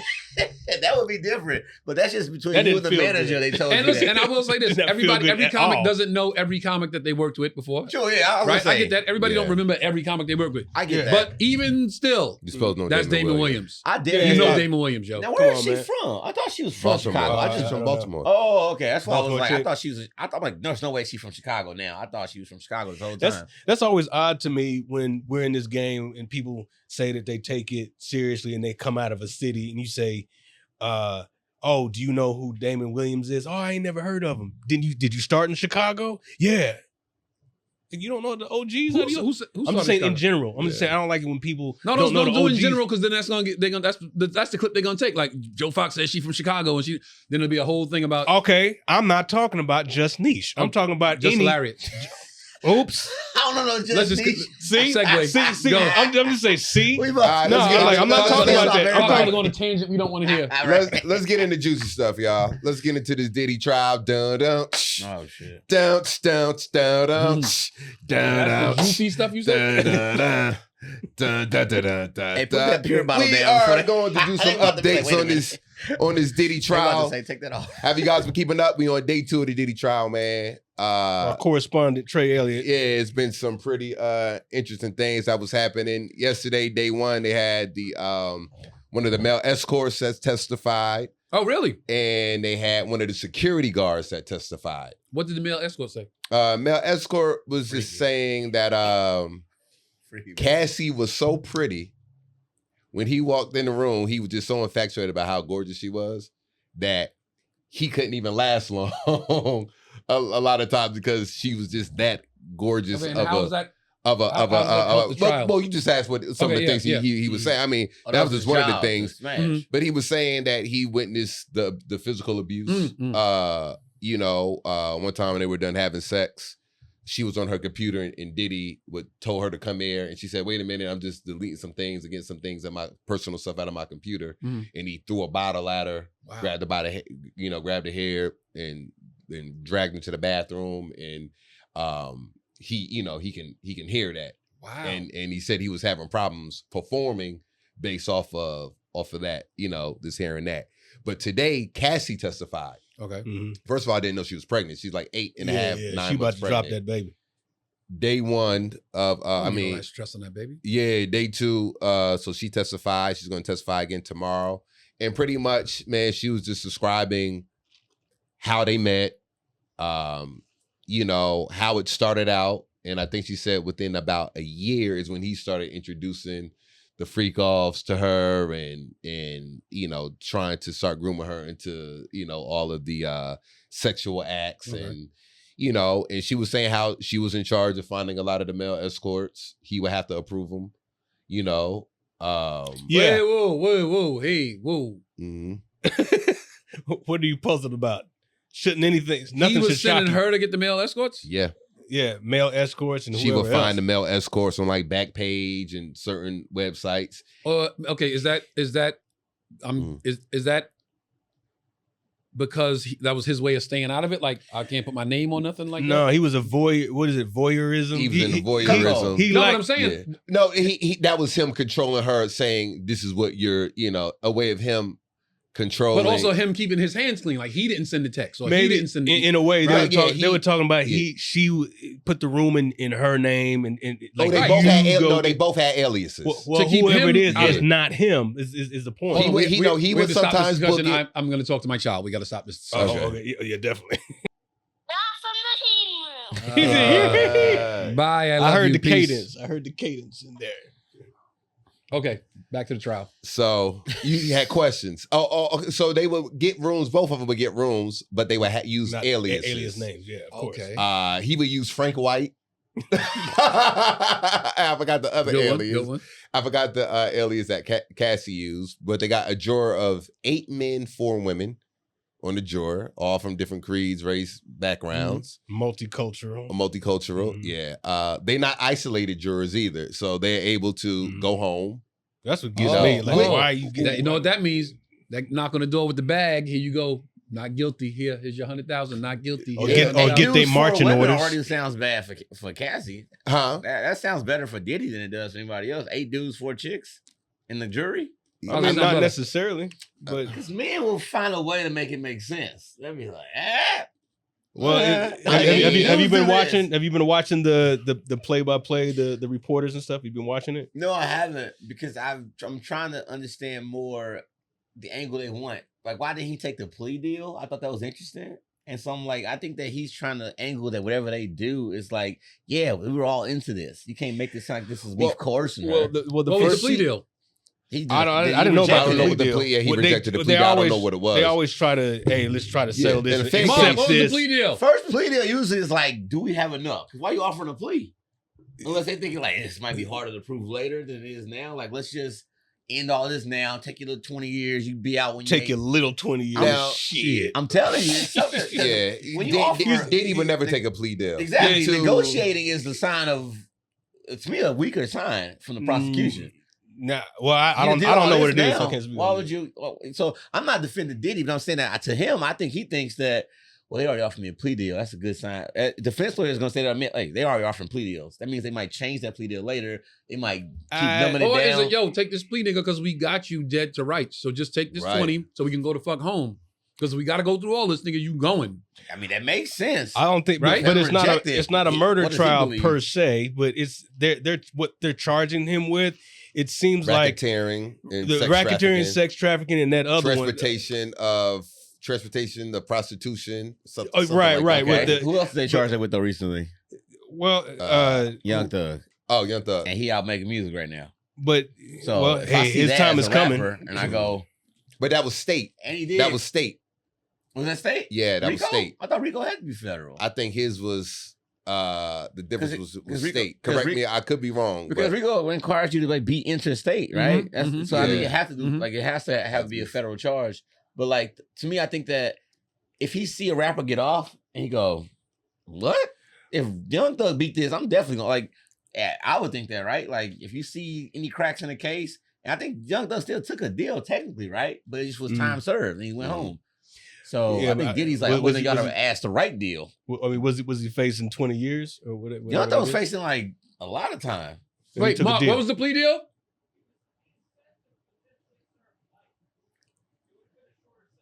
yeah, it's gonna be So So this. he's short looking as at this. life, but they offered him something Looking at shorter. life. Yeah, Still though, man? Max So is take your like little 20 years. Look at it like you take a little Take your 50 little- years. Because Yeah. he already looking like he close to 70 already in that courtroom.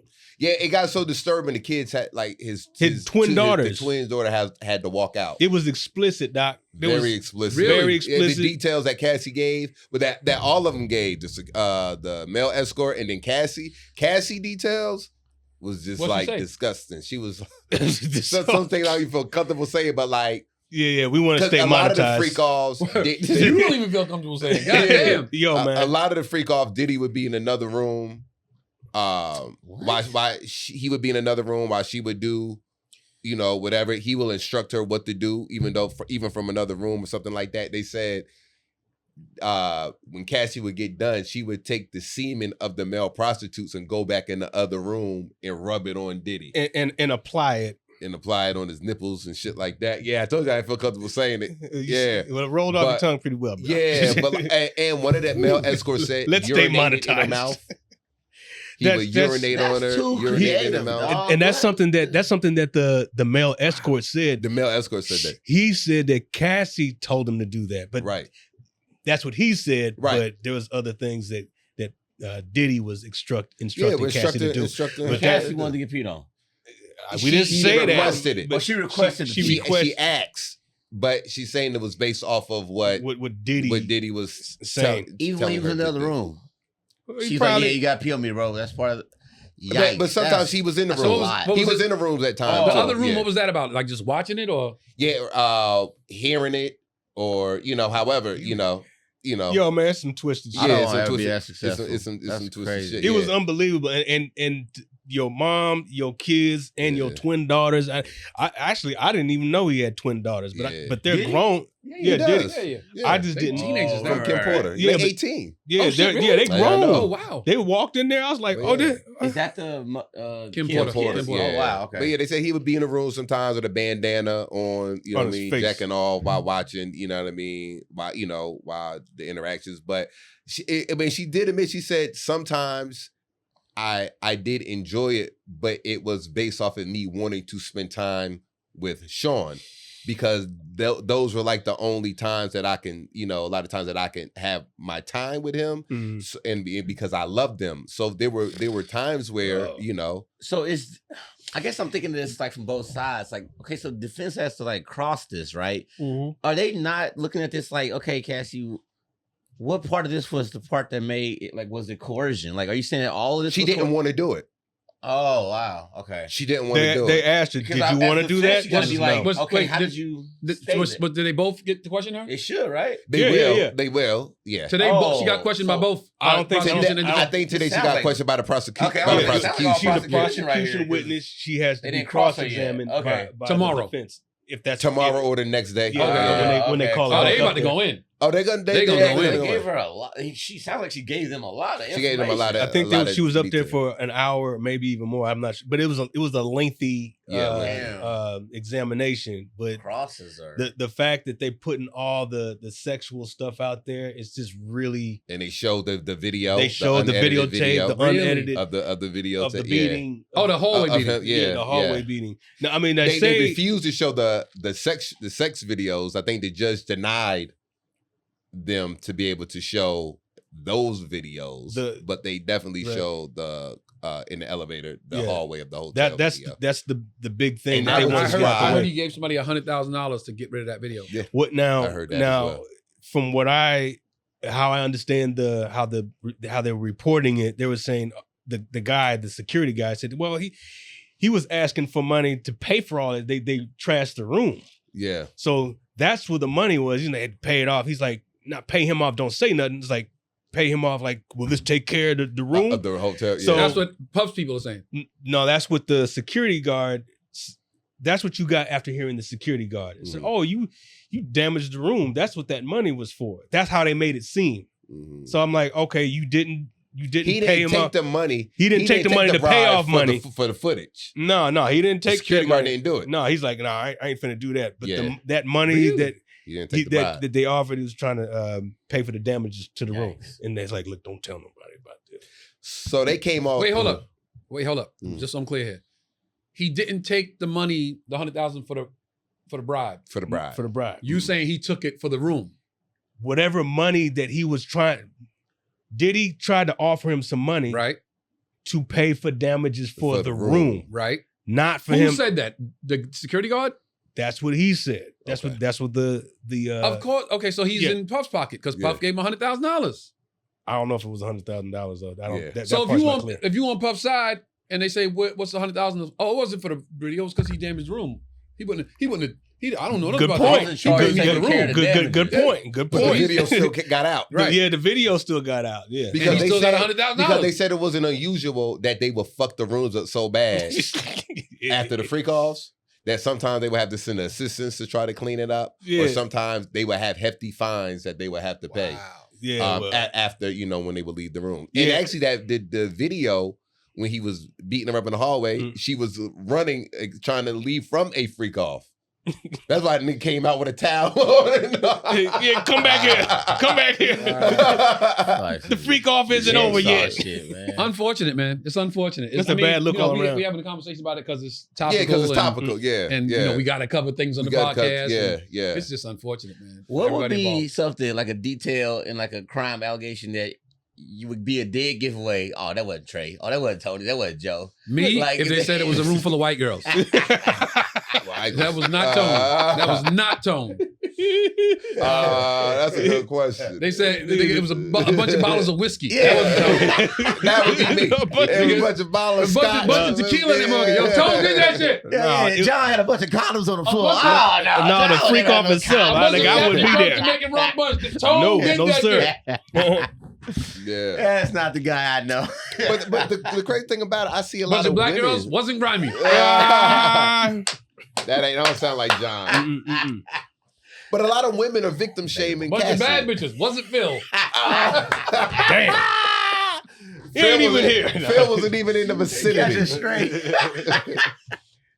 I wouldn't have been. A bunch of chicks that actually liked the nigga and wanted to get to know him. Wasn't Joe Fox. They was all. I knew it. They loved him. They Chicks that really wanted to meet him. Wasn't Joe Fox. A room full of girls, nobody in there. Joe Fox. Hilarious. A room full of girls, nobody in there. Hey, I don't know what the. Hey.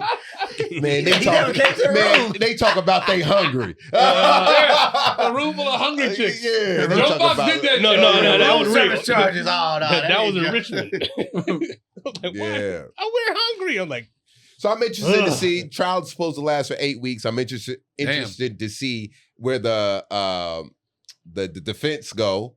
Because they trying to convince that hey, everything he's doing is not illegal, but it's day 2. So people saying I don't see any evidence yet of sex trafficking. They holding the bombshells. They holding the bombshells. That's exactly what I'm saying. I think they're prepared for it. That. I think Yeah, I prepared a court for that. reporter that's like keeping score. That's all I'm saying. you have to paint. They're painting the picture of who he is first, And then they're going to bring the heavy hitters like, yeah. they're going to show those videos, those other freak off videos. I mean, they can't not call some of these other celebrities that may and they have got been witnesses other victims. to all this. They got 2 more victims. One who is MIA right now. They can't find her, but they do have another victim. Oh, wow. Jane somebody. Jane Doe. Jane Ho. And the third victim they're trying to relocate. How much money it costs to stay invisible? And here's the other thing. They were saying that the jury, since they're not sequestered, there were some jury members that say, I don't want to do this because Exactly. I They're don't going want to get to them. Yeah, they say, They're going to get to them. Yeah. They said They about to get if you was on that jury, you about to get cashed the fuck out. Or kidnapped. better leave your cash app. catch a pneumonia. Come in there with your cash app on your sleeve. or get under lock. Put your cash app at. They said Diddy was eyeing him. I was like, okay, who are these? The car gonna blow up something. Man. Damn. It's just I wouldn't want to do it. You wouldn't want to do it? Nah.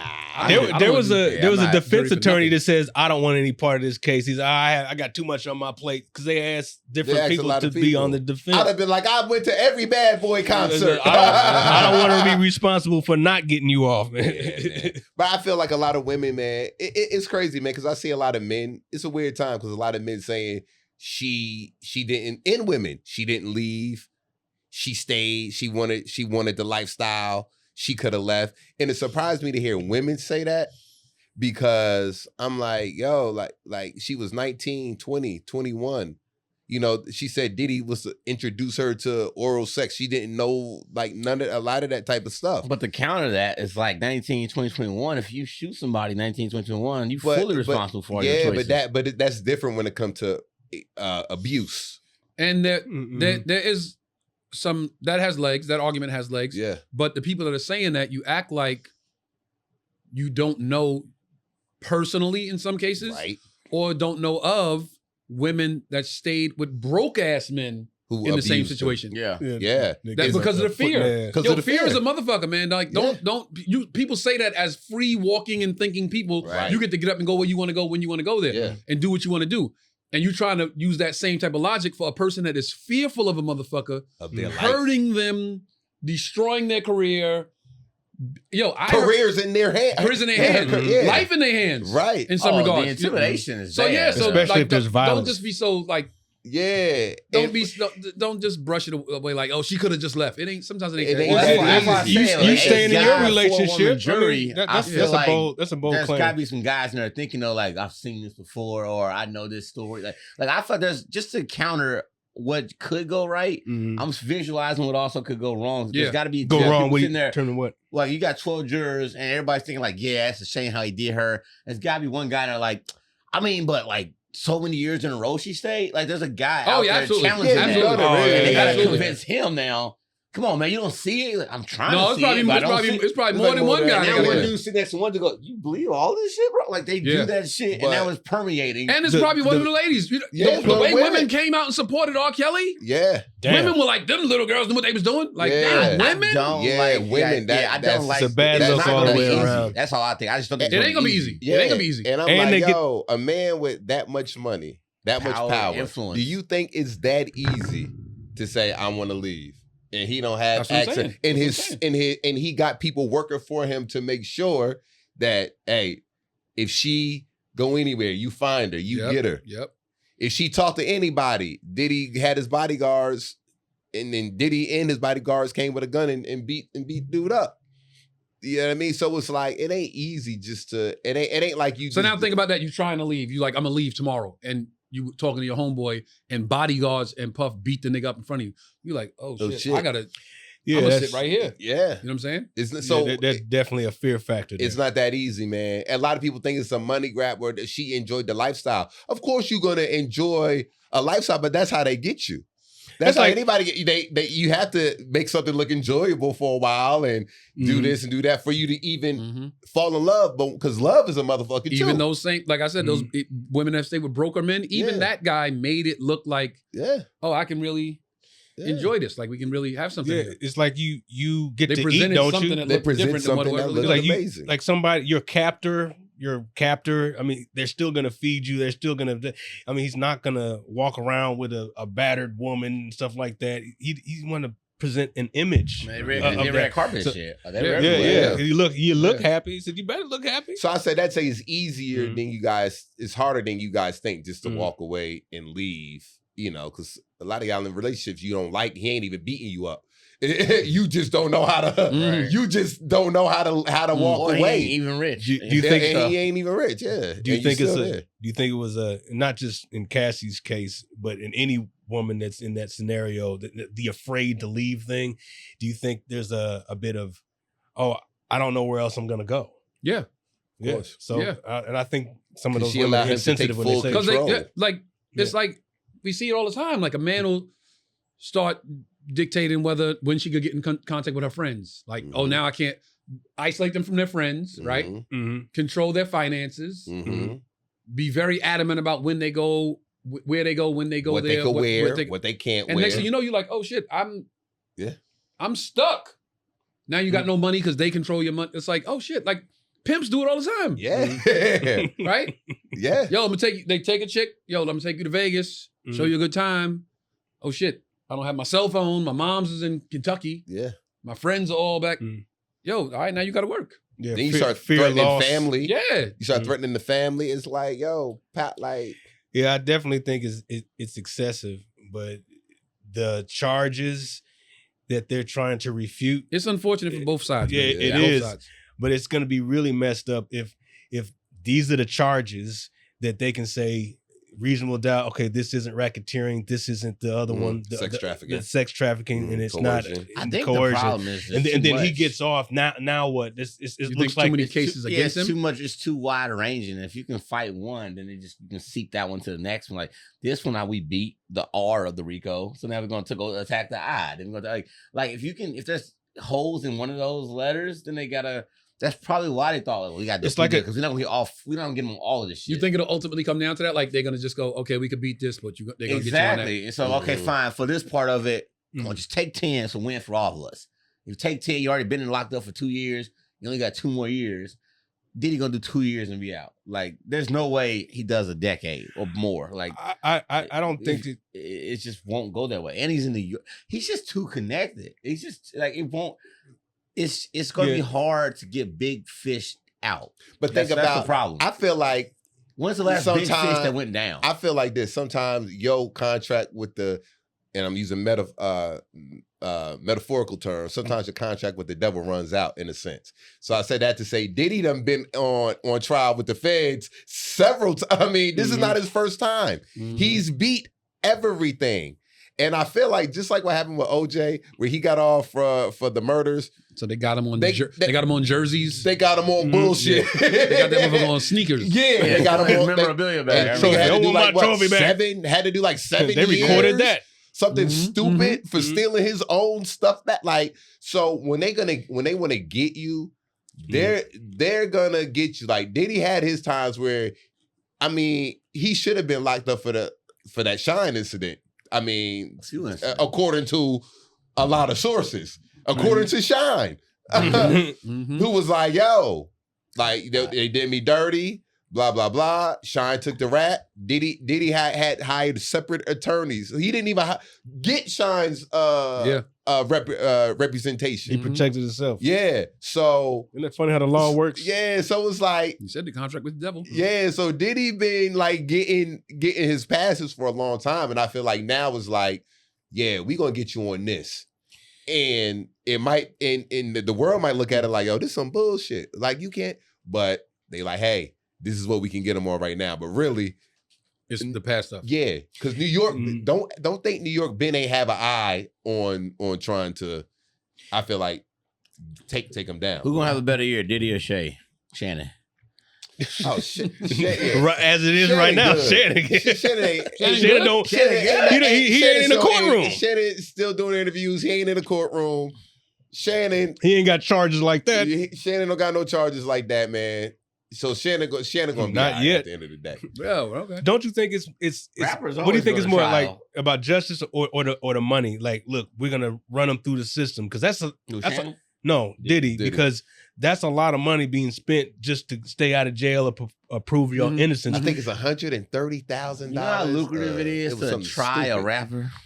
Yeah. You know how lucrative it is to get him in legal trouble. They're all going to get paid. And if they don't get paid on this one, now it's a new round of charges. If they don't get the nigga in jail to work for the system, charge the rich nigga with crimes and make him fight it in a lengthy process and make him spend tons of money to the legal system, the court system, the lawyers. Like, this is a going back to what I said weeks ago. Beautiful process. You're black, you don't want to be in the system in any regard. It's a beautiful process to them of like, we're gonna take these niggas' money one way or the other. You gonna work for us or we gonna work for you? One way or the other, that money going back. Well, you took it from our grandkids and kids from going to your concerts. Get that shit back, nigga. We got 10 charges against your ass. Like, you have to be a fucking nerd to thrive. Like you gotta be like not what? like what's Lupe type guy. You gotta be if you want to rap and Clean be cut. good.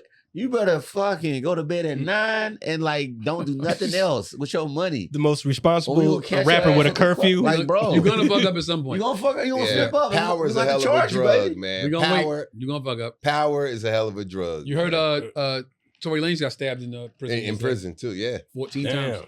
He got stabbed I 14 think it was times? 14, 12 or 14 times. Yeah, 14 times. Yikes. They said. I didn't know it was that many times. He in a Is he still California critical? jail. That's crazy. Both Huh? lungs punctured. They had him breathing on the machine. Ooh. They said one stab to like the face, one to the back of the head, the punch Yeah. around the body. 14 times means he had Yeah. time.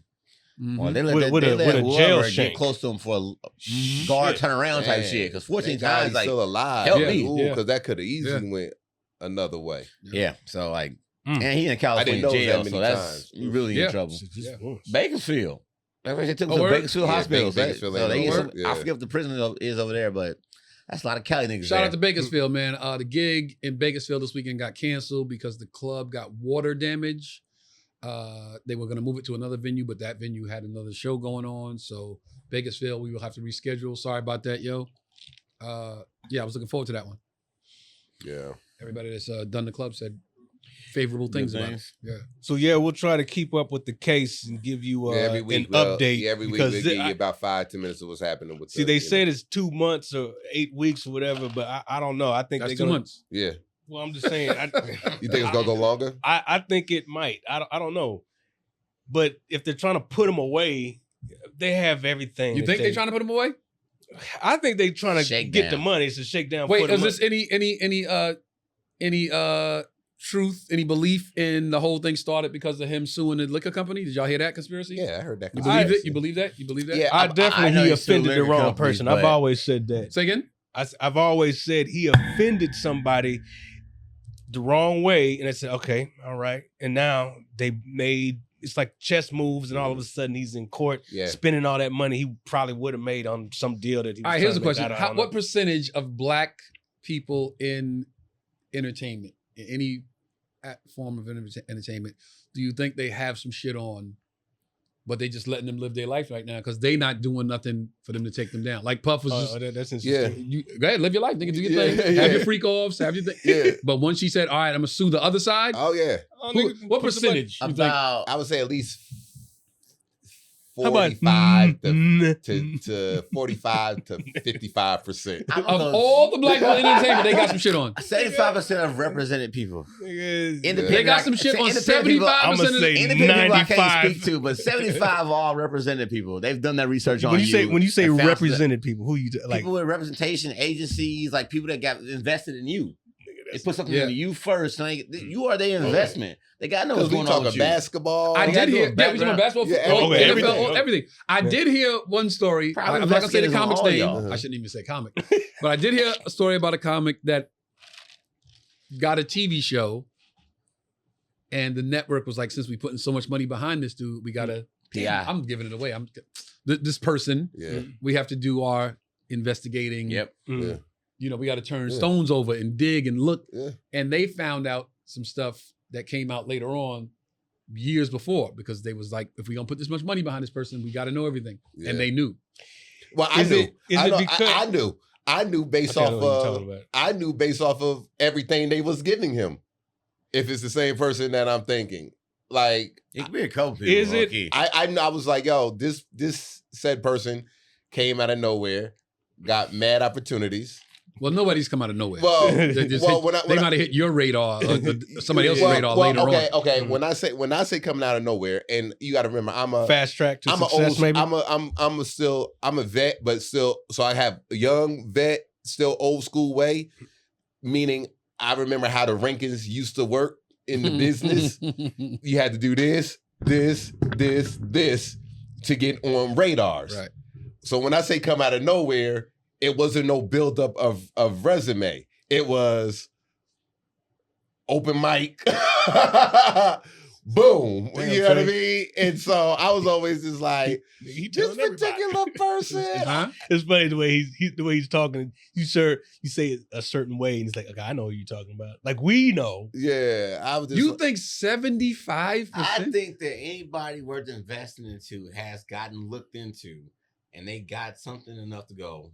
For control. Tries if you want well, you got to to. remember Tries if you too. want. I don't know. It I don't don't be know life about that. damaging, but it could be career damaging. It could be. And, I don't want that information shared damaging. and it's already been Yeah. known, A PI don't cost that much per hour. but it's even been They can known. find In out the, just enough about you for you to go, fuck. it's been known in the I'ma shut music up. industry that people been saying that, especially the music industry. That Yeah. I remember these- Carmelo said, these CEOs Stern said, we got the PIs, bro. We watch you. We know Oh, what yeah, you do yeah, to yeah, clubs. yeah. That was crazy to him. I Mind definitely blowing him. believe that. In 2008, they would tell something like that. I'm like, nigga, what? I believe But these that there's CEOs people out take there pictures watching. and had these Yeah. parties and put these artists on drugs, and they do all kind of things at these parties. They Mhm. film it and they record it, and it's like, y'all, I want to get out of my contract. Okay, Yeah. you get out your contract, Yeah. but here's an envelope. Envelope. When Yeah. I open the envelope. One What goofy is this? party, Yeah. one It's a goofy tape. pose. Uh-huh. Somebody do some goofy pose that you thought was harmless, and then you look back at the picture and go, that looked way zestier It- than what just yo, happened. it ain't I did even not that, yo. pose like He that. said way Like, zestier. It's That's- deeper than a fucking pose. 75%. No, this is Rocky said. physical Wait, you just say what contact. percentage you think?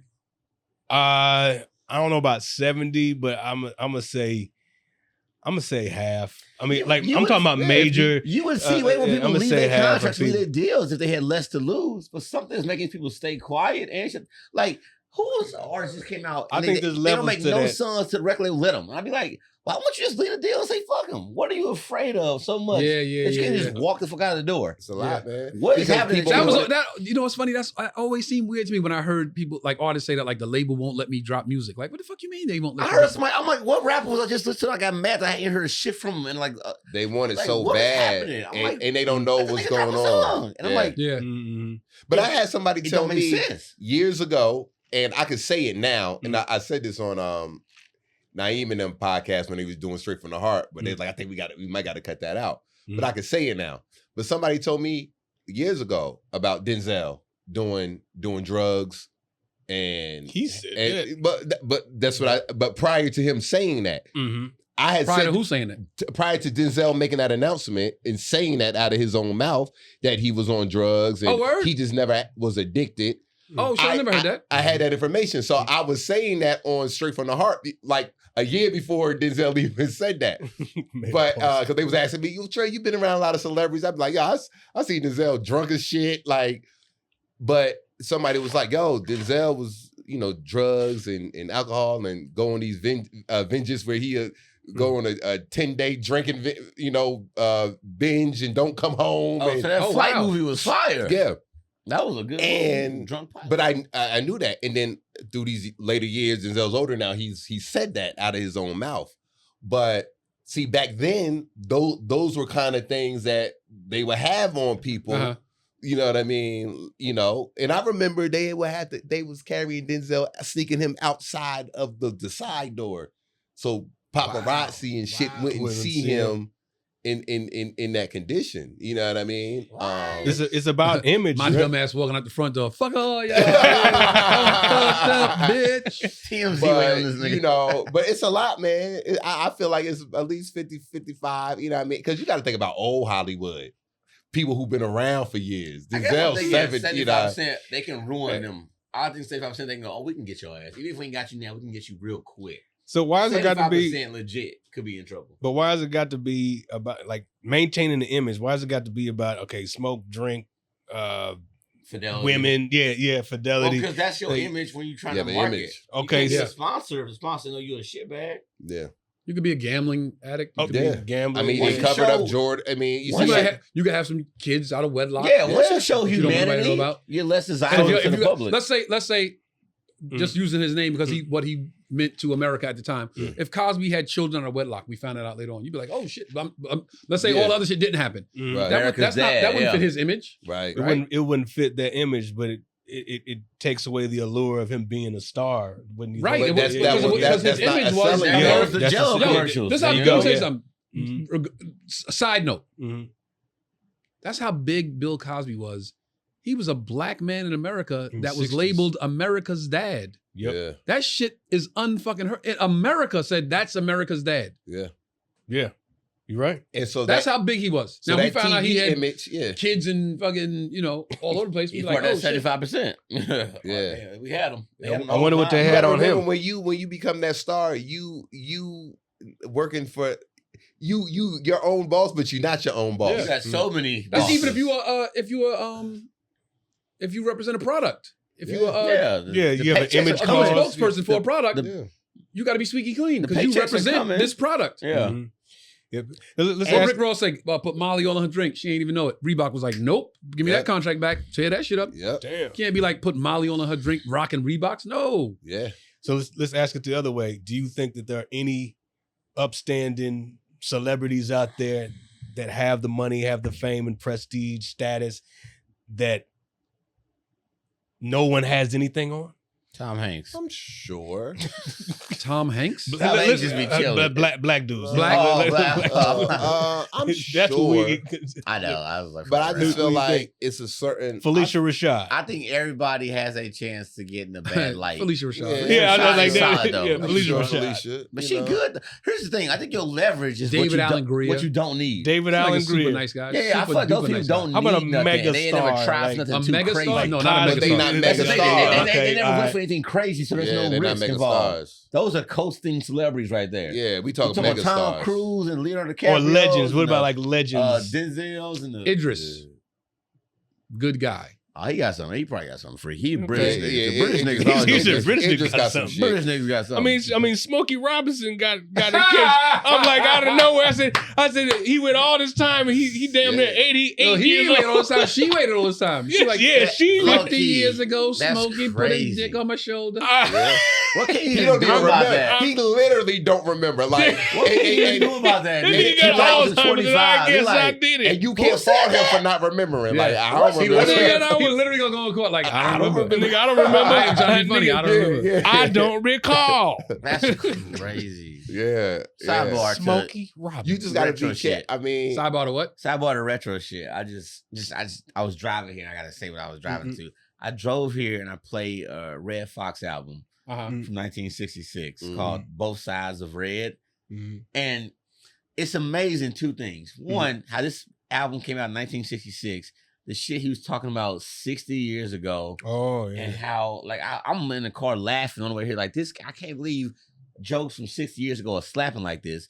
But just how much shit was still relevant, like where it was relationship jokes, infidelity jokes, mhm. war, racism, and I'm just there like we live in the same life over and over. You- Yo, the world don't change, bro. The Just years keep just spinning. change. Yeah. You want to know why? Richard those- Pryor talked about the cops coming in the black neighborhood. You Yeah, know, they ruin we your look with whole Jesse. date night, We look yeah. with Jesse. Well, they got some white Jessies too. Yeah. That could be tomorrow. Yeah. That You know, could happen tomorrow. you know why those jokes still seem relevant? Because that's what niggas used to steal. Comedians used to steal. All those Red Fox jokes. Oh, the cat's working today. Yeah, man. Man, come on, man. We know. No. The But hold spirit on. of a lot of those I jokes. get what you're saying, Yeah. but no. Yes, and no. Yes, people steal from Mhm. Richard. They steal from Red. Red. But we saying the times are still relevant Yeah, as well. the joke True. that It's not he like the came joke up is working with. because somebody took it. The I- joke working because we still living I in tried those to times. sit there That's how thinking I'm in people do their 1966, jokes. but I'm sitting here going, nah, this could work right now. This is Yeah. crazy. Yeah. Right. you- Like you going through some shit in your marriage, it's probably the same thing that your great grandfather was going through. Yeah. Facts. Mhm. True. Chrissy said when Chrissy did the special when he was in London, Africa, Africa, and Apollo. All He right, came up with the yeah. idea because he's in the back of a taxi cab talking to Nelson, his best friend, Mhm. talking about his wife. Just having a conversation with his best friend. Mhm, And the mhm, taxi driver stopped the car and said, "My wife is the same way." mhm, And he was like, "Oh shit. Like if it hit with homie and he from Africa, mhm. it's gonna hit in Africa." Mhm. Yeah, it's the human condition, Well, and I that's how wanna- we're all the wanna- same. Okay, that brings me to a thought now. A universal joke. Do you think that we all create universal jokes, or there are certain jokes that just hit the universe different? What do you mean? Hmm. Because, like, I think about that, right? And I think, Right. well, if he thought from that moment that the shit I'm talking about is so relevant, I can get the whole world to laugh at this shit. If 2 people laugh at it, 200 people will laugh at it. Exactly, 200 people right? laugh at it, 2,000 Mhm. people will laugh at it, 2,000 people laugh at it, 200,000 people will laugh at it. So my Mhm. thought process on that is like, damn. So like, I think we make material that most people can relate to. But what do you think is the, like, if you want to call it a mix, like, you know, the little test tubes and shit in science class, y'all put shit in there and all that.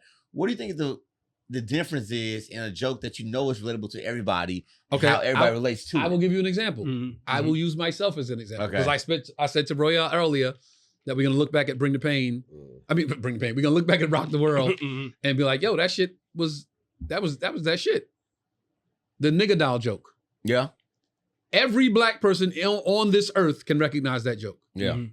Every black person walking this planet will see that joke and go, I know exactly what he's talking about. Mhm. And every person that's not black has seen black people act like that in that scenario. So So they on can both relate to it as sides. well. Yeah.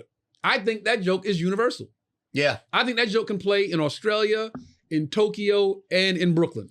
Because it reflects a human condition Right. that we all relate to. I think it that's gets what you're played talking about. randomly in 5 years without no context. Somebody will go, "Oh, wait, what the fuck is this from?" Type shit. Like they Yeah. want to know. Yeah. Mhm. that I relate to. Like, and that's the thing I'm thinking about. Is like, yo, when you make a joke that you go, "Oh my," those are the ones you're the most proud of too. Where you go, "Oh my god, this joke is so fucking good. Yeah, I could drop this in South Africa," and they go, "That's a good fuck." Like, it's just interesting to think about how your material can Well, transfer. At the end of Because- the day, everybody pretty much has the same experience, whether you're black, you're white, you're Indian, you're Asian. So if you're talking about your relationship specifically, it's somebody else in that audience that's like, yo, my girl does the same exact thing. Mm-hmm. Now, what makes it even funnier is that it's two different women, because he's thinking about his girl, you talk about your girl, Mhm. Right.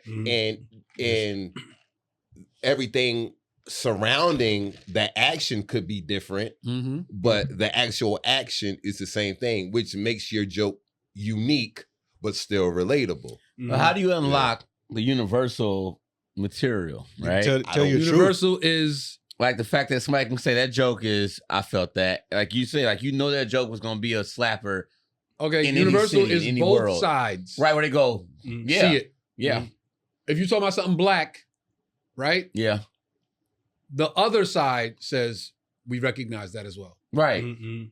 And black people worldwide are like, that applies to me, young, old, man, woman, it all applies. That's universal right there. Boom. Right. The other side says, 'Cause I yeah, think I see that. We all have material that we like for sure. We think this is your universal joke, but I think I'm curious now. Like, well, then what is the differentiator in that? Like, is it the way it's being worded? Is it the way that we deliver it? How do we get a joke that we know is, oh shit, this is fully finished and this is a universal joke? I think Like where you hear a Shit. joke and go, I damn, ain't that for- is Fully finished, I like, never know. I ain't scared of Al Candy. Fully I'm scared of finished- Al Cracker. fully You know, finished, you I hear that never joke, know. I you hear that think- joke, you go, damn, that's a good ass fucking joke. I think it's the, And how, every side of the how race often go, you tell it. that's valid, right? Even 20 years later, you Again, like, because both sides recognize. Exactly, 'cause like- People- listen, white people know that they're viewed as the enemy. exactly. They know what the fuck they've done throughout history. They Right. know this. And that's Al Qaeda was the hot topic. Exactly.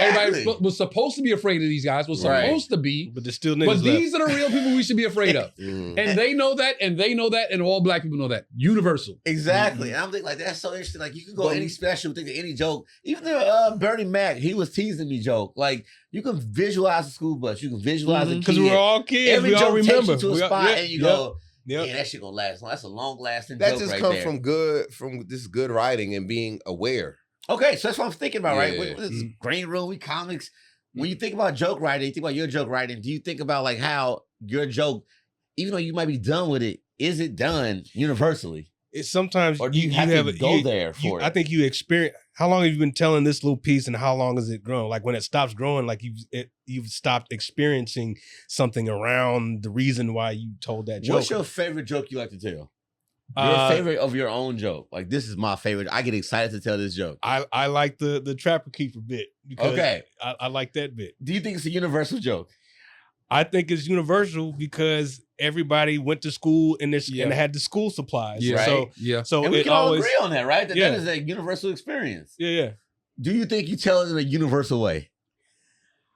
I like to think that I am because I haven't really deviated from that. Like if every word that I say around Trapper Keeper has remained the same 10 years from now, because I know this is the part that works, then I know that it's a universal joke because people are still having kids and people are still sending them with all kind of crazy school supplies, like me. Like I didn't have it, and there's some other kids that never had it. So that's the other side of it. Like I had one, I didn't have one, but we know what it was. What's your favorite joke you love to tell? To be honest, all of them. But I tell you, the ones that get a lot of the reactions from everybody is my life insurance bit. Right. When I got off the stage, when I opened up for Martin, the security, a white guy, I came on stage. He was like, "Bro, I work at a funeral home, man. Oh my God, that bit and what everything you said is so true. Like I see it all." But I don't, but he basically was saying, I agree, niggas don't have life insurance. Yeah, like he was just like, yo, it was just so funny how you put that out there. But the thing is, I pride myself in I could take a bit that's really not universal and make it universal because I'm bringing them into my world. Right. So now I'm making, it's just like going to the movie and you don't even know what the movie about, but you go in there and you see it and you enjoy it. I had that appeal where I'm like, yo, I could take this personal experience. Everybody hasn't been on The Price is Right. Everybody knows The Price is Right is, but everybody has not been on the actual game show. Right. And I took my experience of being on that game show to make everybody be like, oh shit, like, that's what it's like being on the game show. Wow, I didn't know this or I didn't know that. You know what I mean? Interesting. Not it's a lot of like people do. you can make it universal. I think that's where I'm getting to now. When I think about this universal joke thing, is that one part of it is that the joke is universal, meaning that everybody can understand it. But the second part is you immediately associate the person saying it with the joke. Okay. Like, I can hear the person's voice telling the exact, like when you think about Out Kid Out Crack, you say it like Chris, because you're like, I can't unforget that. Right. You start mocking Bernie Mac's eyes when he goes like, he was teasing me. Like you start picturing the joke and then acting like the joke. Even Eddie Murphy's ice cream joke. They drop that cone. You picture the purple suit going, yeah, right. And I'm like, okay. Red suit, nigga. A red suit. Yeah, I knew it was off. Red suit. Purple suit is Jamaica or Bahamas. That's my shit. Dexter St. John. Half. I love that shit. Yes. But so I'm thinking myself like, damn, man, this is an interesting thing to think about now to me. Is like, you have the jokes. And it's like the only thing that I think is separating that part of it is how they connect you to it. Can I tell you the joke that you do about putting the car seat? Yeah.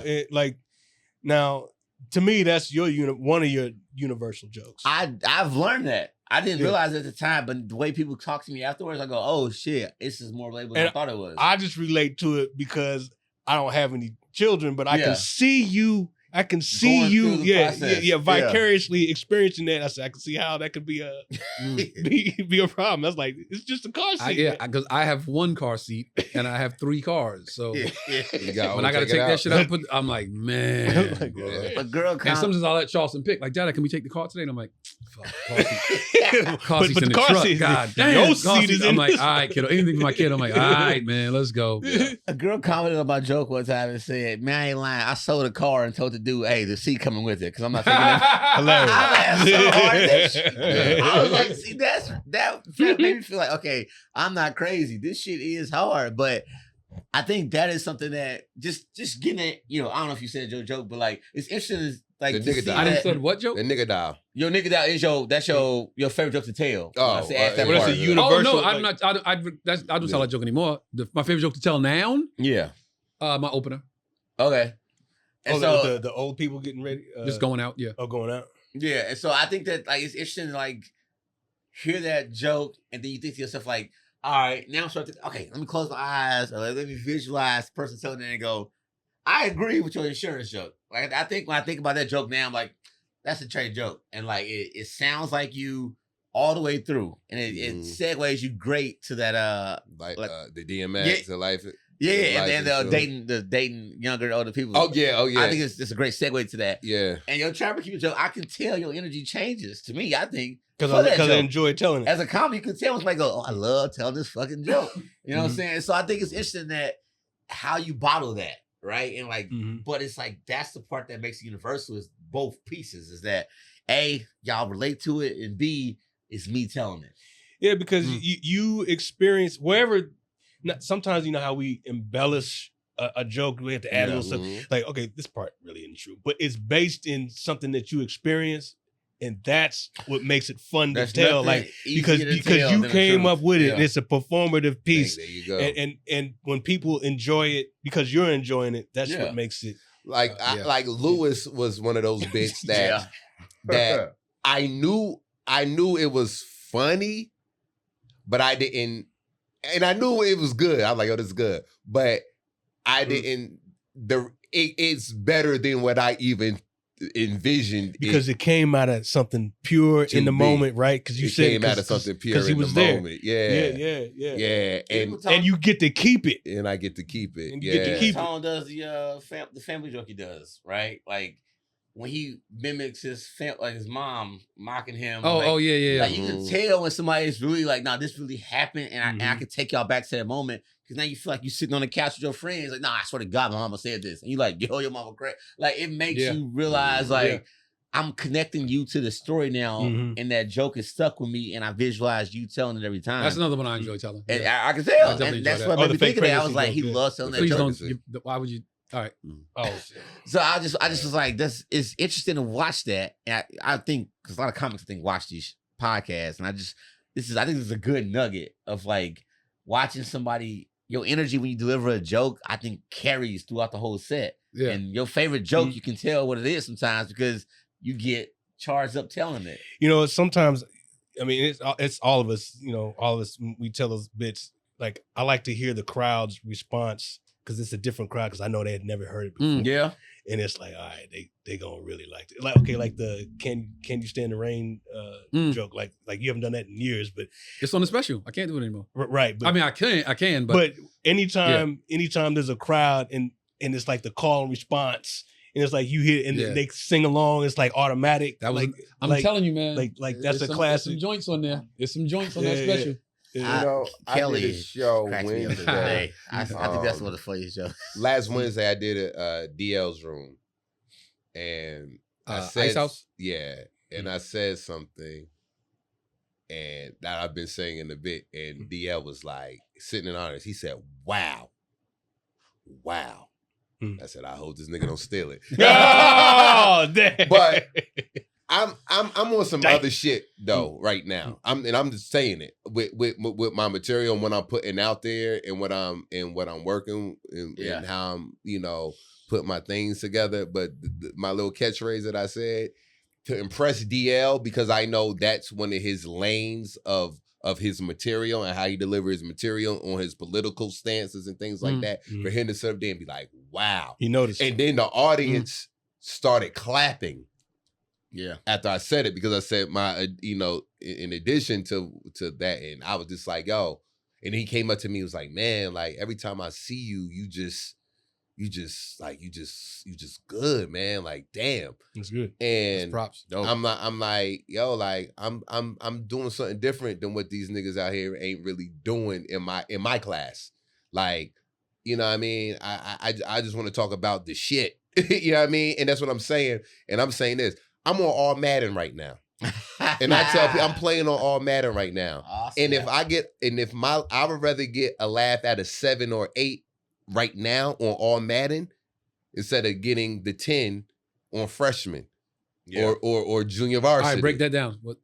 All right, so if you play NBA 2K, Madden. I don't. All right, so Madden, the hardest version of Madden when you playing is All Madden. All Madden. Okay. Yeah, okay. That's the hardest. Okay. You know what I mean? Like it's like Punch Out. You got to work your way up to Mike Tyson. Yeah. Like, yeah. Okay. It's Sonic, like you gotta be. You on All Madden, like it ain't easy. Like you really got to be accurate with the pass. If you playing, you got to work your way up to Tyson, right? If you playing on the freshman level, you could just throw a pass and you can catch it easy. Get caught. Okay. You know what I mean? So my level of material is at an All Madden level. Okay. Meaning, it ain't just gonna, like, you really gotta work. You gotta make sure you saying this right and this right to get a laugh out of 7 or 8. You know what I mean? It ain't just like, oh yeah, I took a shit in the park and nah. It's like, yo, listen, because this ain't necessarily a funny topic. Right. But listen, you know what I mean? Like, I'm at an All Madden where, yeah, I could talk about that and get the last real quick. I'm saying, but like now I'm on, like, you know what I'm saying? I'm on my other shit right now. I've been on that, but the fact that DL saw that and said that made me feel good. Yeah, that's You know props. what I mean? That's props. Yeah. That's sick. Yeah. That's what's up. Rhymy, where you at? I am. Watched that show last night, but this week I'm. Yeah, Mark said you did good last night. Oh, it was a fun show, very fun show. Shout out Trent. We gonna bring. I'm gonna bring him. Very proud of that young man. But yeah, this week I'm in LA, and next week I'm in Chicago Improv. That'll be fun. By the time this airs, yeah. Schomburg. Purdue people come out. Come Damon out. Purdue, Williams, come on out. Purdue fam, pull up. Williams. Southside Chicago. I am at my open mic in Burbank on Wednesdays, and shout out to my unofficial voiceover agent. I've been getting mad voiceover auditions. What's the agent's name? Elevate. Elevate. Yeah. The agency. Yeah. Okay, Yeah. Elevate. Yeah. Nice. You just signed? Or you just started working with them? I said unofficial, but Unofficial. they've been Okay. just They give giving you me mad work. Yeah. Okay. Mad work. They waiting for you to book something. Then they come like, oh, he's one of our clients. Right. Welcoming. Yeah. I'll welcome They that. can book. We'll send him out. Then once he booked, like he's with us. We'll post your ass. Again, the show in Bakersfield this weekend is canceled. The club has water damage. They have to reschedule the date. I kept the deposit though. Anyway, I'm at the lab. I'm at the Comedy Store in. I'm at the Comedy Store in 20 minutes, 25 minutes. I'm at the Comedy Store, so you're gonna make that. I'm at the Laugh Factory on Sunset Friday 8 o'clock show, Friday 10 o'clock show, Saturday 8 o'clock show, Saturday 10 o'clock show. Since my gig got canceled in Bakersfield, you know I'm gonna work locally. Chicago next weekend. And then I'm going to a wedding in DC. Shout out to my man Beezy. His lovely bride. Congrats, brother. His lovely fiance to be bride. Looking forward to that. I got a one-nighter in Houston. Wednesday. Bryce graduation. Thursday. One night in Houston Thursday. That's And Wednesday. then I'll leave the next day for Chicago. I'll be in Thursday. I got Comedy Store, Belly Room, Crack 'em Up Thursday. Shout out Michelle. Friday, Don't Tell Comedy has done their first annual U.S. comedy competition. Oh yeah. Don't Tell Comedy, if you know, is very big online, huge. I just submitted one day just cause, and what do you know? Out of 1,600 people in this region, I was one of the ones they chose. Nice. Of course. And so I'll be doing the regional show Friday. I had to cancel the improv, supposed to be in Cleveland. Can't do it. So I'm going to be doing the Don't Tell Comedy for the regionals Friday. Yeah, Nice. Nice So, grand prize on that, I think, if I remember. What's the grand prize? $5,000 and a special tape by on Don't the Tell, which on is the probably Don't the bigger Tell. prize for Don't Tell. And the finalists even get to be on their social media platform, which has been one of my goals, which I wrote down. And I've been doing Don't Comedy shows all throughout the city. And I said, I gotta get to the point where I can get the video. So Nice. we're gonna figure that out. Dope. Intern Trent, where you at? I want to shout him out for last night. I caught his performance. Stand over here somewhere where you not in the camera. We did a show last night. We taped Trent's set at the end, but he had comics. Then Trent did his set. Very funny show. Comics did their thing. Trent performed his 3-part set special last night, mixing music, comedy, and acting. Yeah. Okay. Dope. Sketch comedy. One within man his- show. One man show, right? Like, so the transitions, the setup, the crowd work, the interactive acting within the set, performing live, one take Johnny. Like I like to say, when you do something in one take, Dope. he did all of this through one take, right? So I was just like, oh, this is massive, man. Impressive, man. Very cool. And it was very dope, man. So I didn't get to tell you on stage last night, but like from talking to him about this, I don't know, maybe a few months ago, maybe 6 months ago max, to him putting it into work, it's the kind of energy y'all new generation comics need to have. Like this dude 21, he turned 21 yesterday. Yesterday. It's official. Yeah. Happy birthday. Legal, man. Happy Man's birthday. legal. Man's them is legal. And he put that together, executed it, brought a crowd out, brought some baddies out. Nice little crowd, performed, crushed it. I'm very excited about that, man. I don't want to say proud because I'm not like your big dog or anything like that, but it's really cool to watch a kid I met, 18 years old, at the Laugh Factory 2 or 3 years ago, asking about comedy and all that stuff yeah. like that. And like, just keep micing, bro. And to come back and do this last night, I was like, yo, we see in the beginning of something that we're gonna look back and go, oh shit, we knew him mad young. Like, well, I'm big dog, so I'm gonna say I'm proud of you, man. Happy birthday, bro. Hey, I'm proud of Happy you birthday, too, kid. Yeah, I 21. can't wait to see the show. I'm looking forward to seeing it. Yeah. You said 6 months ago. I heard about it like maybe a month ago that he was trying to do it. yeah. So the fact that he pulled it off last night is like, wow. I would have came through and supported, but I didn't have a tooth, so I wasn't have been there last night. Yeah, it was sick. You celebrate? You gonna celebrate? Have you already started? The show is like really Yeah. Oh, okay. All right. I was gonna take him to dinner Thursday. He's like, I gotta work. I'm like, oh shit. Oh okay. man. Dang, I can't. Maybe I'll figure something out. I don't know. Let me know. But, Oh, Trent. all right, I'm gonna just say the dates real quick. Tomorrow, Thursday, the 14th, I'm gonna be at the Fourth Wall, and then on the 18th, I'll be at the Improv, the Lab. Follow me on Instagram. Special coming out soon, and new song just dropped today called "Split the Bill," by the way, which you'll hear a little bit of at the end of this episode. There we go. Happy birthday, young man. Yes, Stay tuned for the sir. Interns freestyle following this episode. Yo, it's live from the Green Room. Charleston, rock. Dad, I love you very much. We see y'all next week. Peace. She asked what car I had, said I must ask. I ain't got a whip, girl, I got a bus pass. Have you seen these gas prices? F that, but I'ma still get you rolling like a hubcap. Let's go, we can take the metro. You like that I'm up front right from the get-go. You get it though, you grew up a little ghetto. Where we headed, you don't need those stilettos.